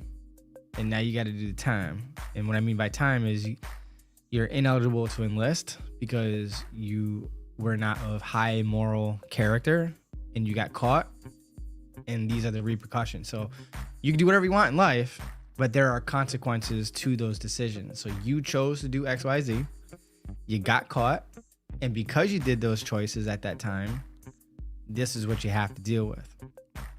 And I'm not sure what you mean by harassed, but you're definitely gonna get 21 plus questions pertaining to the cases and have a strong applicant statement and show what you've done to better your life, to be a better outstanding citizen and contributing to society and all that good stuff for your moral waiver. But I think you need to change your mindset because you're the one that's not qualified. And just because somebody else got approved and you don't know what they went through to get their waiver, like, don't hate on them. You should be happy for them, and you should be happy for yourself if you get approved too. And you should, because we could do 2, but anything more than 2, you're a no-go at the station. So you'll get there. You're just gonna have to, it's like Pepperidge Farm bread. It's wrapped twice, and this is just an extra step between you and toast, if you get the analogy. Austin Winter says, I want to go guard. Thinking about, oh yeah, we talked about that already. I sure did. Yeah, we already talked about that. Unfortunately, having seizures or epilepsy is going to prevent you from joining the service. You're going to be permanently disqualified from military service. If you've had epilepsy or seizures in the past, you have to have a 5-year minimum stability period without medication in order for them to entertain a medical waiver. I need a criminal waiver from a recruiter messaged me today saying they will be doing police checks in the previous city or state. I am cooked. I sound cooked. Or is this a normal process? It is a normal process. So anytime you have a criminal charge that warrants a waiver, we need to do a police record check in every city and state that you lived at, worked at, and went to school. And that is all part of the process and part of the waiver process. So it's normal. They're not harassing you. That's just part of the process.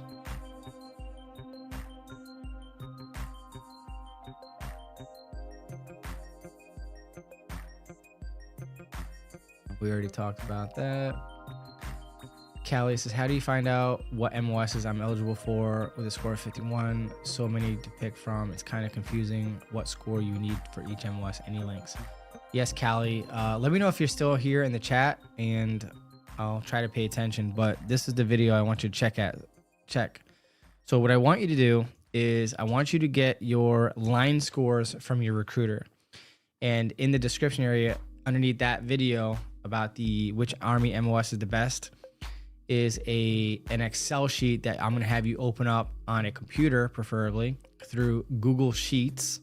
You're going to plug in your line scores, select whether you're a U.S. citizen or not, and if you have a driver's license or not. Anything that remains highlighted in of itself means that based on your test results alone, means that you're eligible for that MOS or opportunity.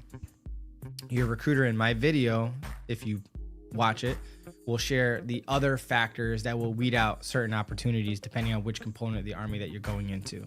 So yeah, definitely go check that out. Yes, so you're here. All right, perfect. So watch that video and open up that Excel sheet that I have conveniently linked in the description area to look at your line scores to figure out which MOSs you're qualified for. Paul, you're very welcome, and thank you so much for that hashtag Team Swartz. JR Creation says the issue 2 mask and hand sanitizer reception regardless now. Okay, perfect. Good to go. I didn't even know they did that. Maybe it's because there was a supply shortage, if you guys all remember, between PPE.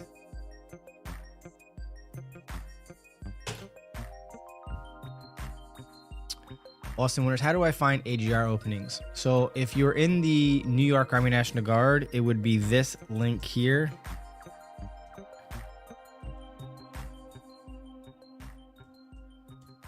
And if you're in the Guard in another state, find out how they post their job listings. But I talk about full-time opportunities within the Guard and the National Guard in this video here. And the same link for our DMNA website is linked in that description as well. But depending on what state you're in, find out where they post their job listings. And it's essentially going to be the same thing. If you're going Guard, it's going to list the state active duty positions, civilian positions, and various levels of temporary and permanent full-time federal active duty service as well within your state. Carlos says, finished weight loss video. I'm adopting it effective immediately. Outstanding. Oh, and I have a hard time keeping a straight face during my shark attack. They should bring it back. I wish they could, man. I wish they could. Level says, I need a criminal waiver. My recruiter messaged me today. Oh, yeah, we already talked about that. Salvador says, my recruiter helped me with math. Can't afford a tutor for attaining a GED, and I'm at like 6th to 8th grade math. I've been struggling with learning on it on YouTube. Gotcha. So if your recruiter is teaching you and tutoring you, great. If you, I mean, I don't know what your finances are like, and this may be like, as it could be as much as 100 or like $1 million or whatever, because you don't have any money. But one program you could look at is Mometrics. It's $40, and if you use the coupon code SWARTZ20, you get 20% off. I'm not good at math like you, so I'm not going to pretend to do the 20% off of 40, but I'm assuming it's around $4, maybe. Someone correct me if I'm wrong. This is why I don't do math in public, but yeah. Anyway, yeah, that's embarrassing. But do that for 30 days and see where you're at.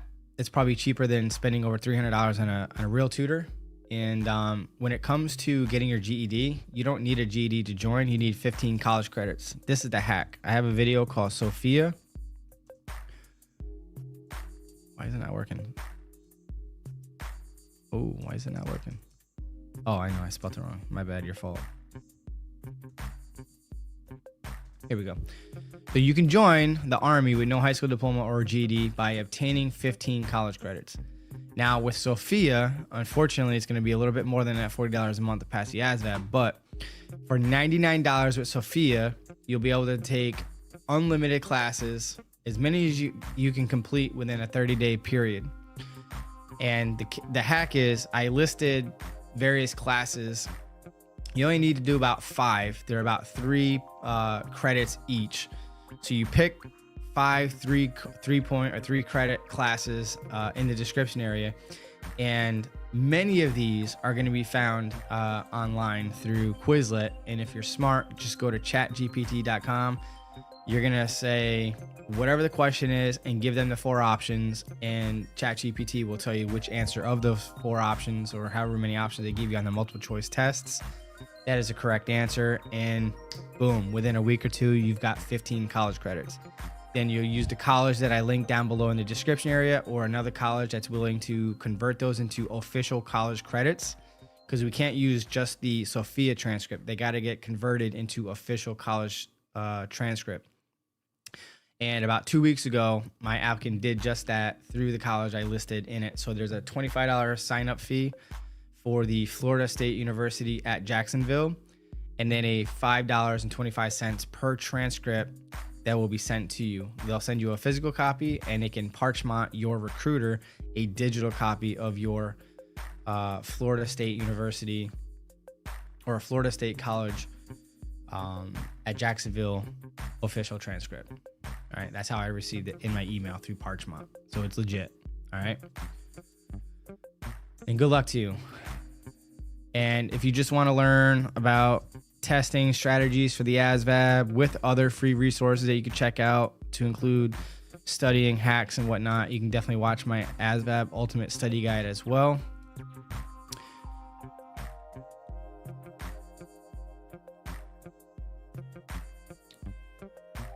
All right, Yismer Hernandez, I'm going to come back to you because I got a super chat coming in from this person here. 44 Digital says, first of all, thank you for supporting the channel. I really do appreciate it. Love your videos and live streams. Please keep it up. I am going active duty and ship out on July 7th as a 35 Foxtrot Intel analyst. Thank you for everything. I appreciate that. Thank you so much for the support.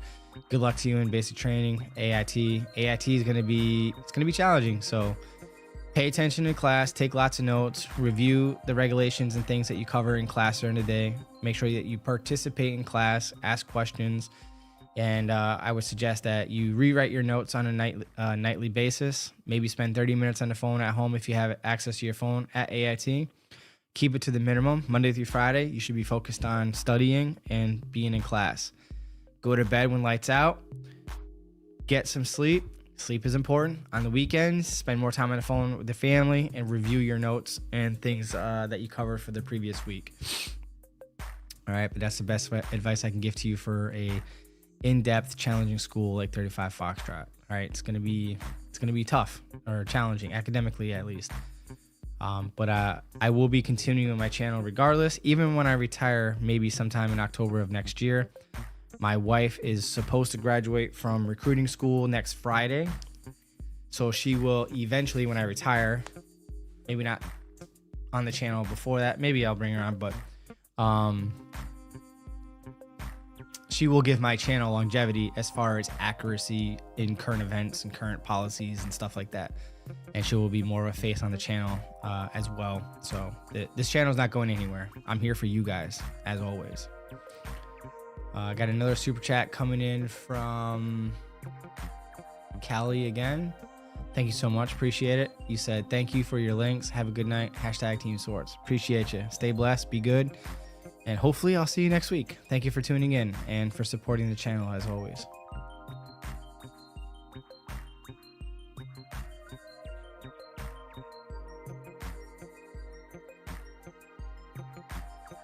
All right, Yasmir Hernandez, does opting out with a major medical sharing database like Superscripts or Care Everywhere, does that limit the amount of medical info Genesis can pull? I've never heard of that. All right, here's what I have to say about doing things like this, okay? Now, I am bound by regulation to tell you that you have to disclose your history, even if it doesn't show up in MHS Genesis. But you do what your rank can handle. So, hypothetically, let's say you don't disclose it. You use something like this to withhold medical history and previous conditions. Let's say you do get through MEPS undetected and you go through basic training. And whether it's during your initial entry training or in the future, they find out about it for whatever reason. Maybe you get sick, you get injured, and they find out about it. Now you could be facing what we call a fraudulent enlistment because you purposely withheld medical history at time of enlistment. You will be discharged. So let's say you're like 19 years deep into your career in the Army, or even 6 years, and then you get caught. Whatever benefits that you've earned up until that point, you won't be able to use because you were a fraudulent enlistment and you just wasted your time and effort. So my recommendation is that you do the right thing, you disclose it, you get the appropriate medical waiver or waivers, and you get in the right way. That would be my recommendation. Good luck to you. And if you need a medical waiver guide with best tips and practices, if you're still here, of course, here's a video that I'm talking about. Level also says I must be cut cause my question isn't getting answered. I already answered you, buddy. I don't know what you're talking about. In fact, Level, you had so many comments and questions that I did address, so I'm not sure which question you're talking about because I addressed multiple responses from you. But if your question did not get answered, you can always direct message me on Instagram, and I have like OCD on it, so I make sure I answer every single DM personally. Let's see. Daniel says, do you know anything about waivers from PFC to specialist at 18 months or our company is saying that they don't have waivers. What can be done to help fight this for soldiers who have proven themselves? So this is a commander's discretion. So if your commander is not willing to waiver you to the rank of specialist, either A, your commander is ignorant on the ability to do so, and if you find the regulation that talks about it, then you can share it with them and they can decide for themselves whether or not they want to exercise their right to advance you to the rank of specialist early. So it can be done once, anytime between E1 to E4, but it cannot be done multiple times. But if you do find someone that signed a contract, you'll get promoted once they ship out the basic training. So that's another way you can get to specialist without having to wait the 18 plus months for time and grade. That's another avenue of approach that you could check out to advance in rank 2. Zenny says, yo, swore in depth yesterday. Future 35 whiskey soldier. Hooah. That's what I'm talking about. Hell yeah. That's what I'm talking about. Medicam says, like a month in the summer or something like that. Sorry, I have no clue what you're talking about. My apologies. And none says, and none mean anonymous maybe? How many push-ups can you do in a row? All of them. Zenny says, do you know what happens after entering the dep? Do I just go hang around until ship day?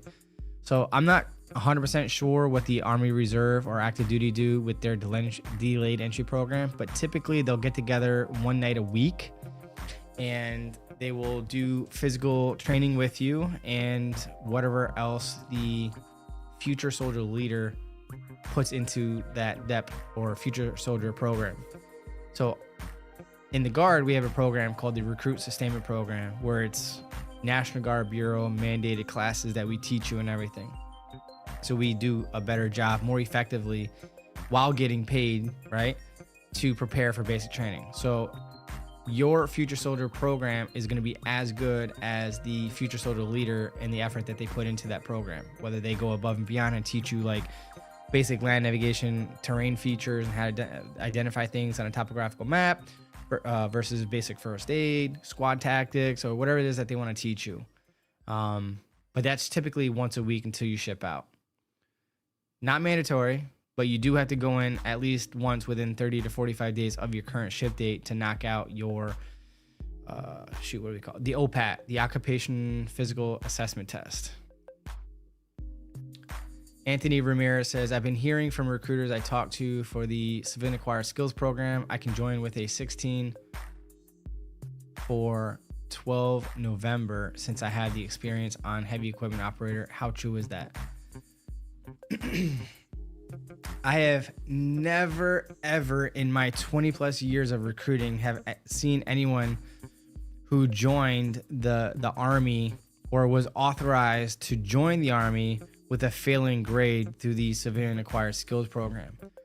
What you can do with the Civilian Acquired Skills Program is, let's say you need a score of a 110 or a 105 or whatever the line score requirement is, but you're short by several points.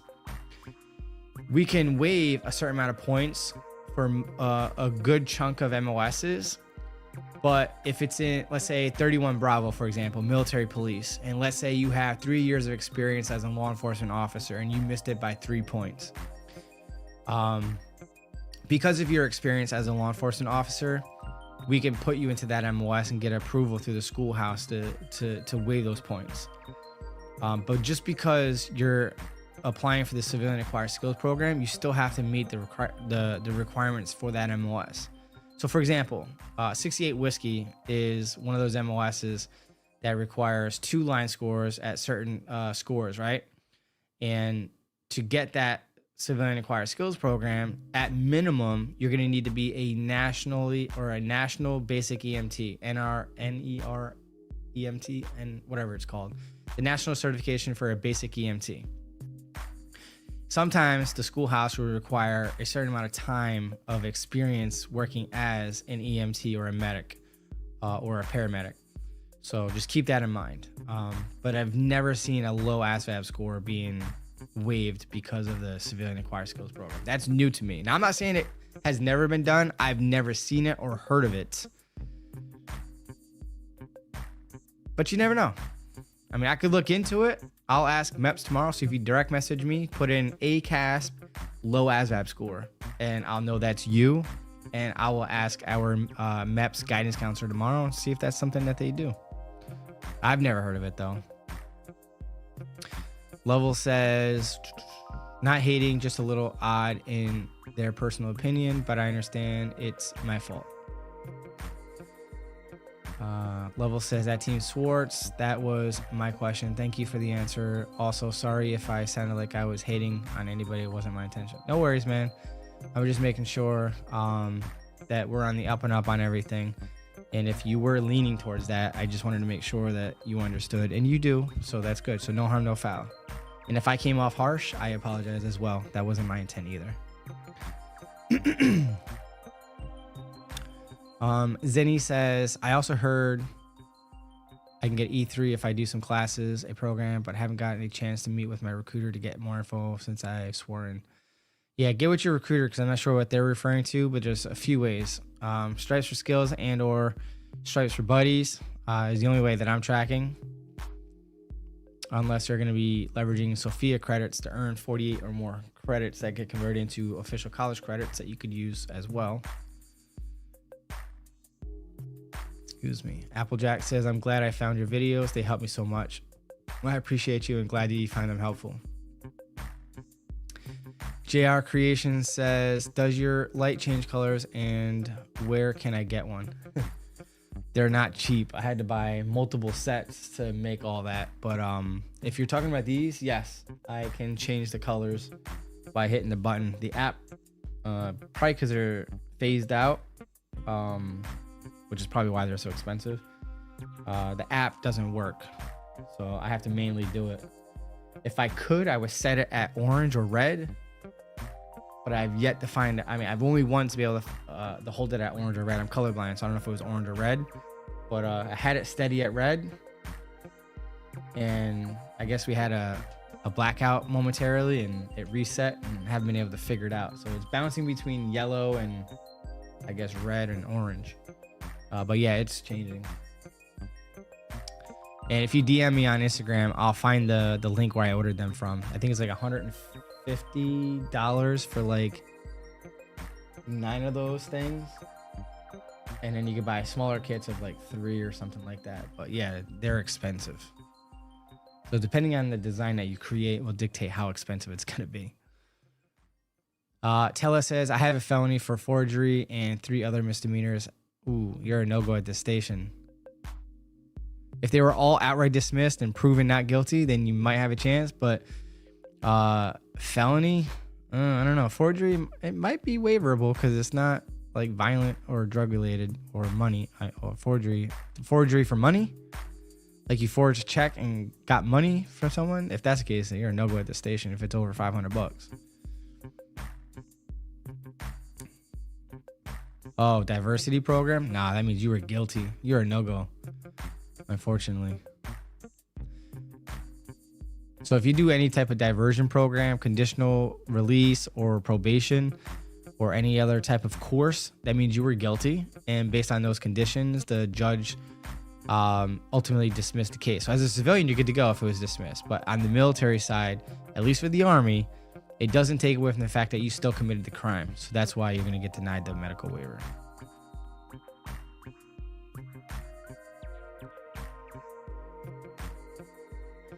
SMOS for learning how to do construction, apartment complex maintenance, house maintenance, like drywall, etc., like handyman work. You know, thank you for answering my questions. Anything in the 12 series. So depending on what you qualify for on the ASVAB test, get your line scores once you pass the test. Anything in the 12 series is going to be for construction or engineering, as we call it in the Army. So definitely go check that out.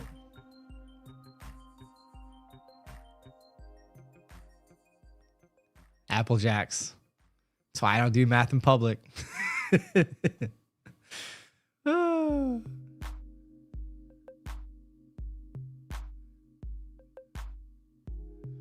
And thank you for the assist. All right, Salvador, I'm going to come back to you because I got a super sticker, I think, from, where is it? Daniel Kazaski. Appreciate that. Thank you so much for the super sticker. Appreciate you. Thank you for supporting the channel.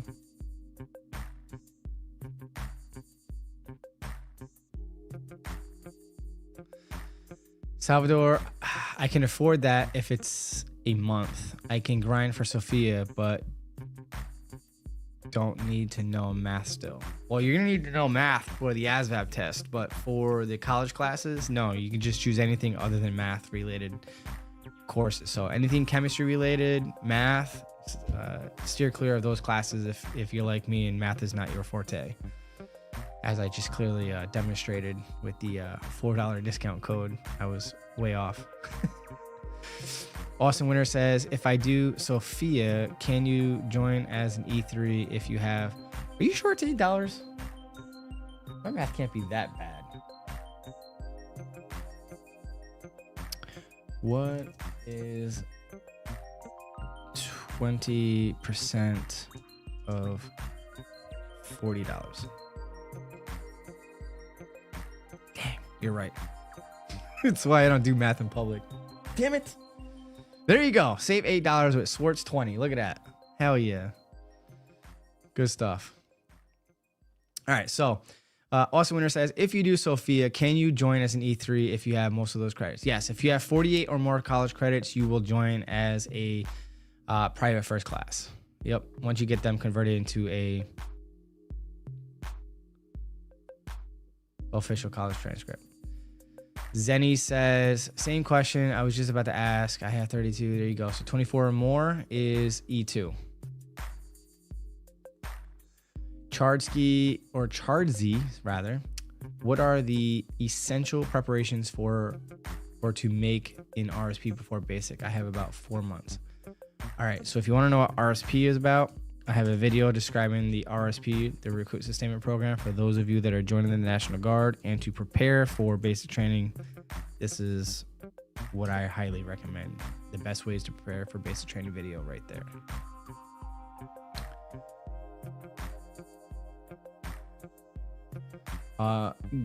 GAMS Pro Clean Services LLC. If you're saying that you're 39 years old, are you able to join the military with an approved age waiver? Yes. So you mean 15 college credits is a great way to get into the Army. How does that help you? How does college degree help? If you have college degree, does it accept you from ASVAB? No, you're still gonna have to take the ASVAB test regardless. But if you don't have a high school diploma or GED, the 15 or more college credits we use for enlistment purposes just for the Army in lieu of your high school diploma or GED. So you still be able to join. You should still get your GED on your own if you don't have a GED or high school diploma. But having a degree will give you promotion points later on and all that good stuff. Hopefully that makes sense and answers your questions.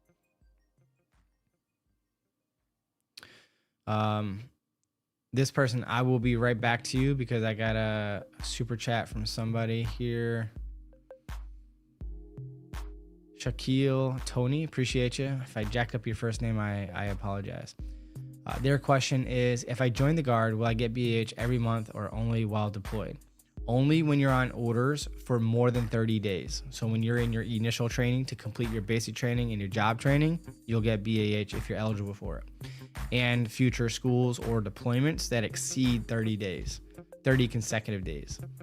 All right, so hopefully that makes sense. But if you want to know more about it, got a video right here for you to check out and the link that you will be able to check out, see how much you will be making.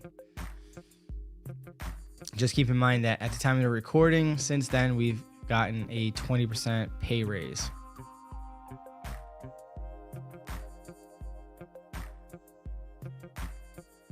All right, so this person says recruiting from another state valid.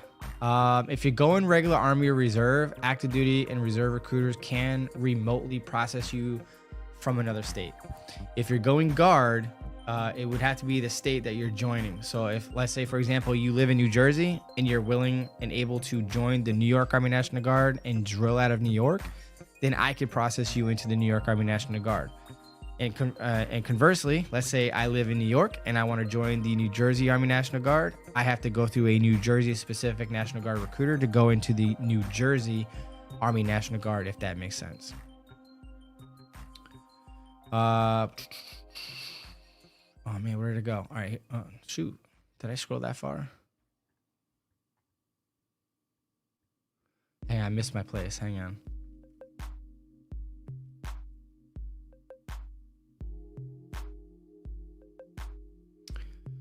All right, so Christian, I am 35 years old and current EMT in the California area. I want to enlist in the Guard. Will I be able to get an administrative age waiver and qualify for the Army Civilian Acquired Skills Program?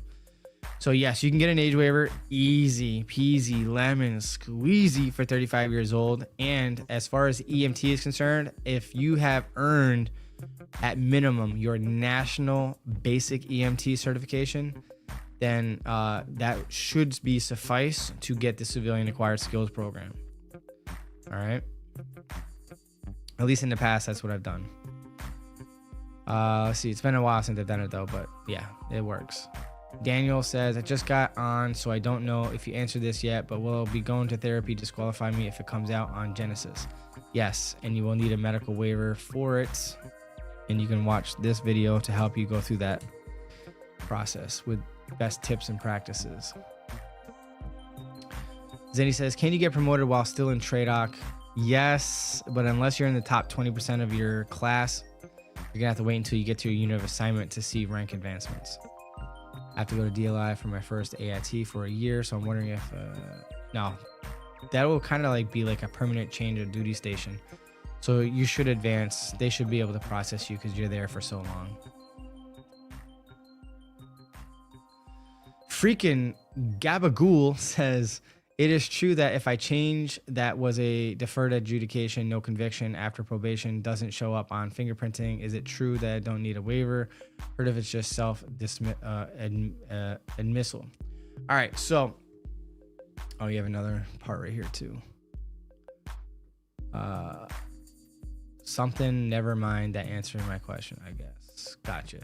All right, so again, to add whatever I previously said that you listened to, just because you went through any type of program to satisfy the court to dismiss your case, even if you get it expunged, right, it's still going to show up on the FBI arrest record check. 9 out of 10 times, anyone who I've processed that quote unquote got it expunged, some aspect of that case was still visible when we did the police record check. And if you get it expunged prior to joining, you have to make sure that you do your due diligence to confirm and verify that every aspect of that case, everything from the arrest date to the arrest record to the court dispositions and court minutes and everything, have been purged and truly expunged for you to proceed like it never happened. But if it shows up in a system that it happened and you didn't share it, that's going to be a fraudulent enlistment. It needs to be a self-admittal or admissal, right? The problem with an expunged record, based on my experience, let's say it was expunged and there are no records, but we do see the arrest date with no information in the system. Now it's a self-admittal, and we have to trust that whatever you share with us is true and accurate. And it counts against you or not in your favor when going through the waiver process, because it's like a question mark. It's like, is he or she really being truthful on this? So, but all I can say is, depending on your case, get whatever you have, see what happens. I mean, we do fingerprints before you even go to MEPS. So you could not list it if it's quote unquote expunged. If it's dismissed, you have to list it. But if it was expunged, you could attempt to see what your fingerprints show and take it from there. But in my experience, even though it may not have shown up as with me as a recruiter, it shows up through the FBI background investigation that they do and conduct after you sign your contract. So it's a slippery slope. So you do what you think you can handle. Zach says, for someone, his English is a second language. Like I can speak one language and speak simple language. I saw ASVAB and it's pretty hard because they use hard vocabulary. What should I do? Just do your best. But as long as you can score a 21 or better, this is the program I want you to look at. It's called the Flurry program, Foreign Language Recruiting Initiative, where as long as you score a 21 to 30, and you also have to knock out our English Comprehension Language Test, the ECLT. And in the video, it's going to explain that if your English is good enough, because a lot of times your reading comprehension is better than your verbal speaking ability and verbal comprehension. So reading or like test taking is usually easier. So if that's the case, you answer one right, one wrong on the ECLT test, and that will help you score between a 54 and a 74. Because that's a requirement. And what happens is as long as you meet those requirements, we will send you to Texas to do ESL training to learn English and then retake the ASVAB and then pass the ECLT scoring a 74 or better. But the video will explain everything to you. But that's probably the best avenue for you right there.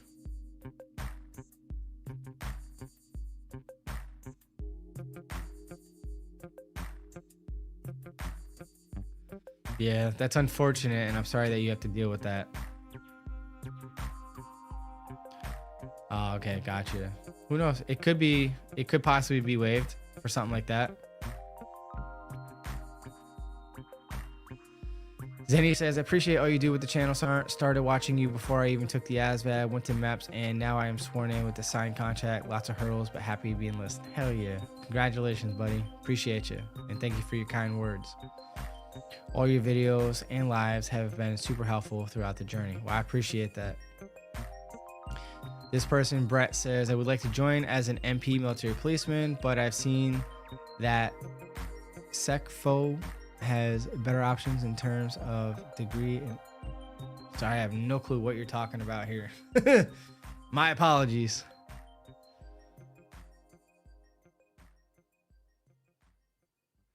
You have to meet your military requirements. So if you're part-time, you got to make every single drill.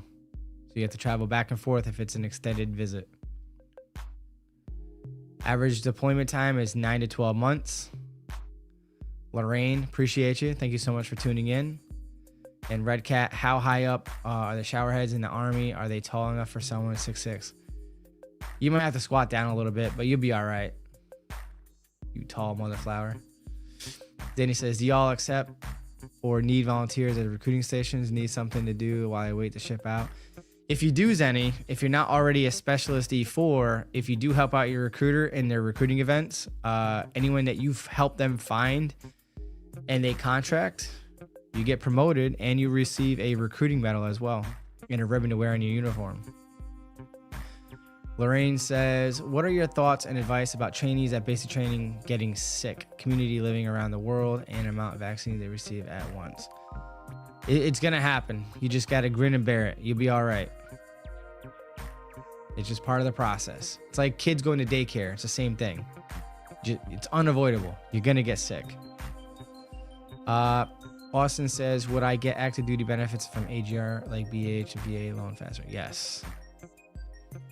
Seabass says, where does 75th Regiment Rangers go once they're done with active and want to go to the Guard? They can go anywhere in the Guard. They'll just have to do an MOS. Any MOS like they're qualified for. But we don't have any Ranger battalions or units or anything like that. So they'll have to enlist in one of the MOSs that they're qualified in or reclass. Tay Santiago says it's possible to get a waiver, some kind of exemption for immunizations. It is possible if it's for religious purposes. But if it's a medical reason, it could be possible, but it depends. And you'll have to discuss that with your recruiter to see what your options are, depending on what I just shared. Zion says, if I were to take the ASVAB, but my score isn't high enough for the MOS that I want to do in the Army National Guard, can I take the test again soon, or after that, do I have to wait for a while? I attacked that in this video because some MOSs allow us to do a telephonic waiver up to 5 points for a lot of MOSs, and there's a few MOSs that do not allow line score waivers. But watch that video, and if you do end up having to retake the ASVAB test, watch out. watch my ultimate study guide video right here. And good luck to you. You're welcome, Zach. Can I shower on your time in basic training? Yes, you can shower on your time, not my time, your time. Level says, correct me if I'm wrong, but in basic training or OSA, are you an E1? And when you finish, you become an E2. So once you hit 6 months, you'll be eligible to E2, but either your drill sergeants or eventually when you get to your unit, they have to process a DA form 4187 to process that promotion. Without that form being processed, you won't get advanced. Brett Williamson says, sorry, should I have been more specific? MP is Army and Security Forces. Oh, okay. Is Air Force. I heard they have more options in terms of degree schools like SWAT and Raven School. Your opinion? Really, it's based on your value system and what you think is best for your reasons and your reasons alone. I don't know you well enough to make a recommendation to you, but do Army, do Air Force, draw a line down the middle, pros and cons to what is important to you, and that should make it more clearer for you and which option would be the best fit for you. That would be my recommendation. Seabass says, in the California border mission still open for new volunteers? Yes, they rotate every 6 months. Didn't catch what you said, but I heard someone ask about helping with recruiting while waiting to ship. I was wondering if I go New York Guard and school in Connecticut is okay if I help Connecticut Guard. Also, do I receive? It's going to be up to your recruiter in New York on whether or not they do that. I'd have to look into it. The legitimate answer is yes. Whether or not your recruiter does the due diligence to take care of you as a soldier, that's a different story. But the hard answer is yes, it is possible. You're very welcome, Zion. Jaden, I appreciate it. And the benefits ribbon. Not sure what the benefits ribbon is, but you will get a recruiting ribbon for your uniform for referrals who contract. But with that being said, I appreciate you all. Thank you so much for tuning in. See you next week. Will I see you next week? No, I'm traveling next week, Wednesday. So I will not be streaming next week. But I'll see you the following week. So with that being said, thank you so much for tuning in. I appreciate your comments. Got some really good questions tonight. So I appreciate it. If you need to reach out to me, you can DM me, which is preferred, on Instagram, coming into the chat box now. Or you can email me right here at teamswartzmedia@gmail.com. Thank you so much. Team Swartz signing out. Take care. Be good and stay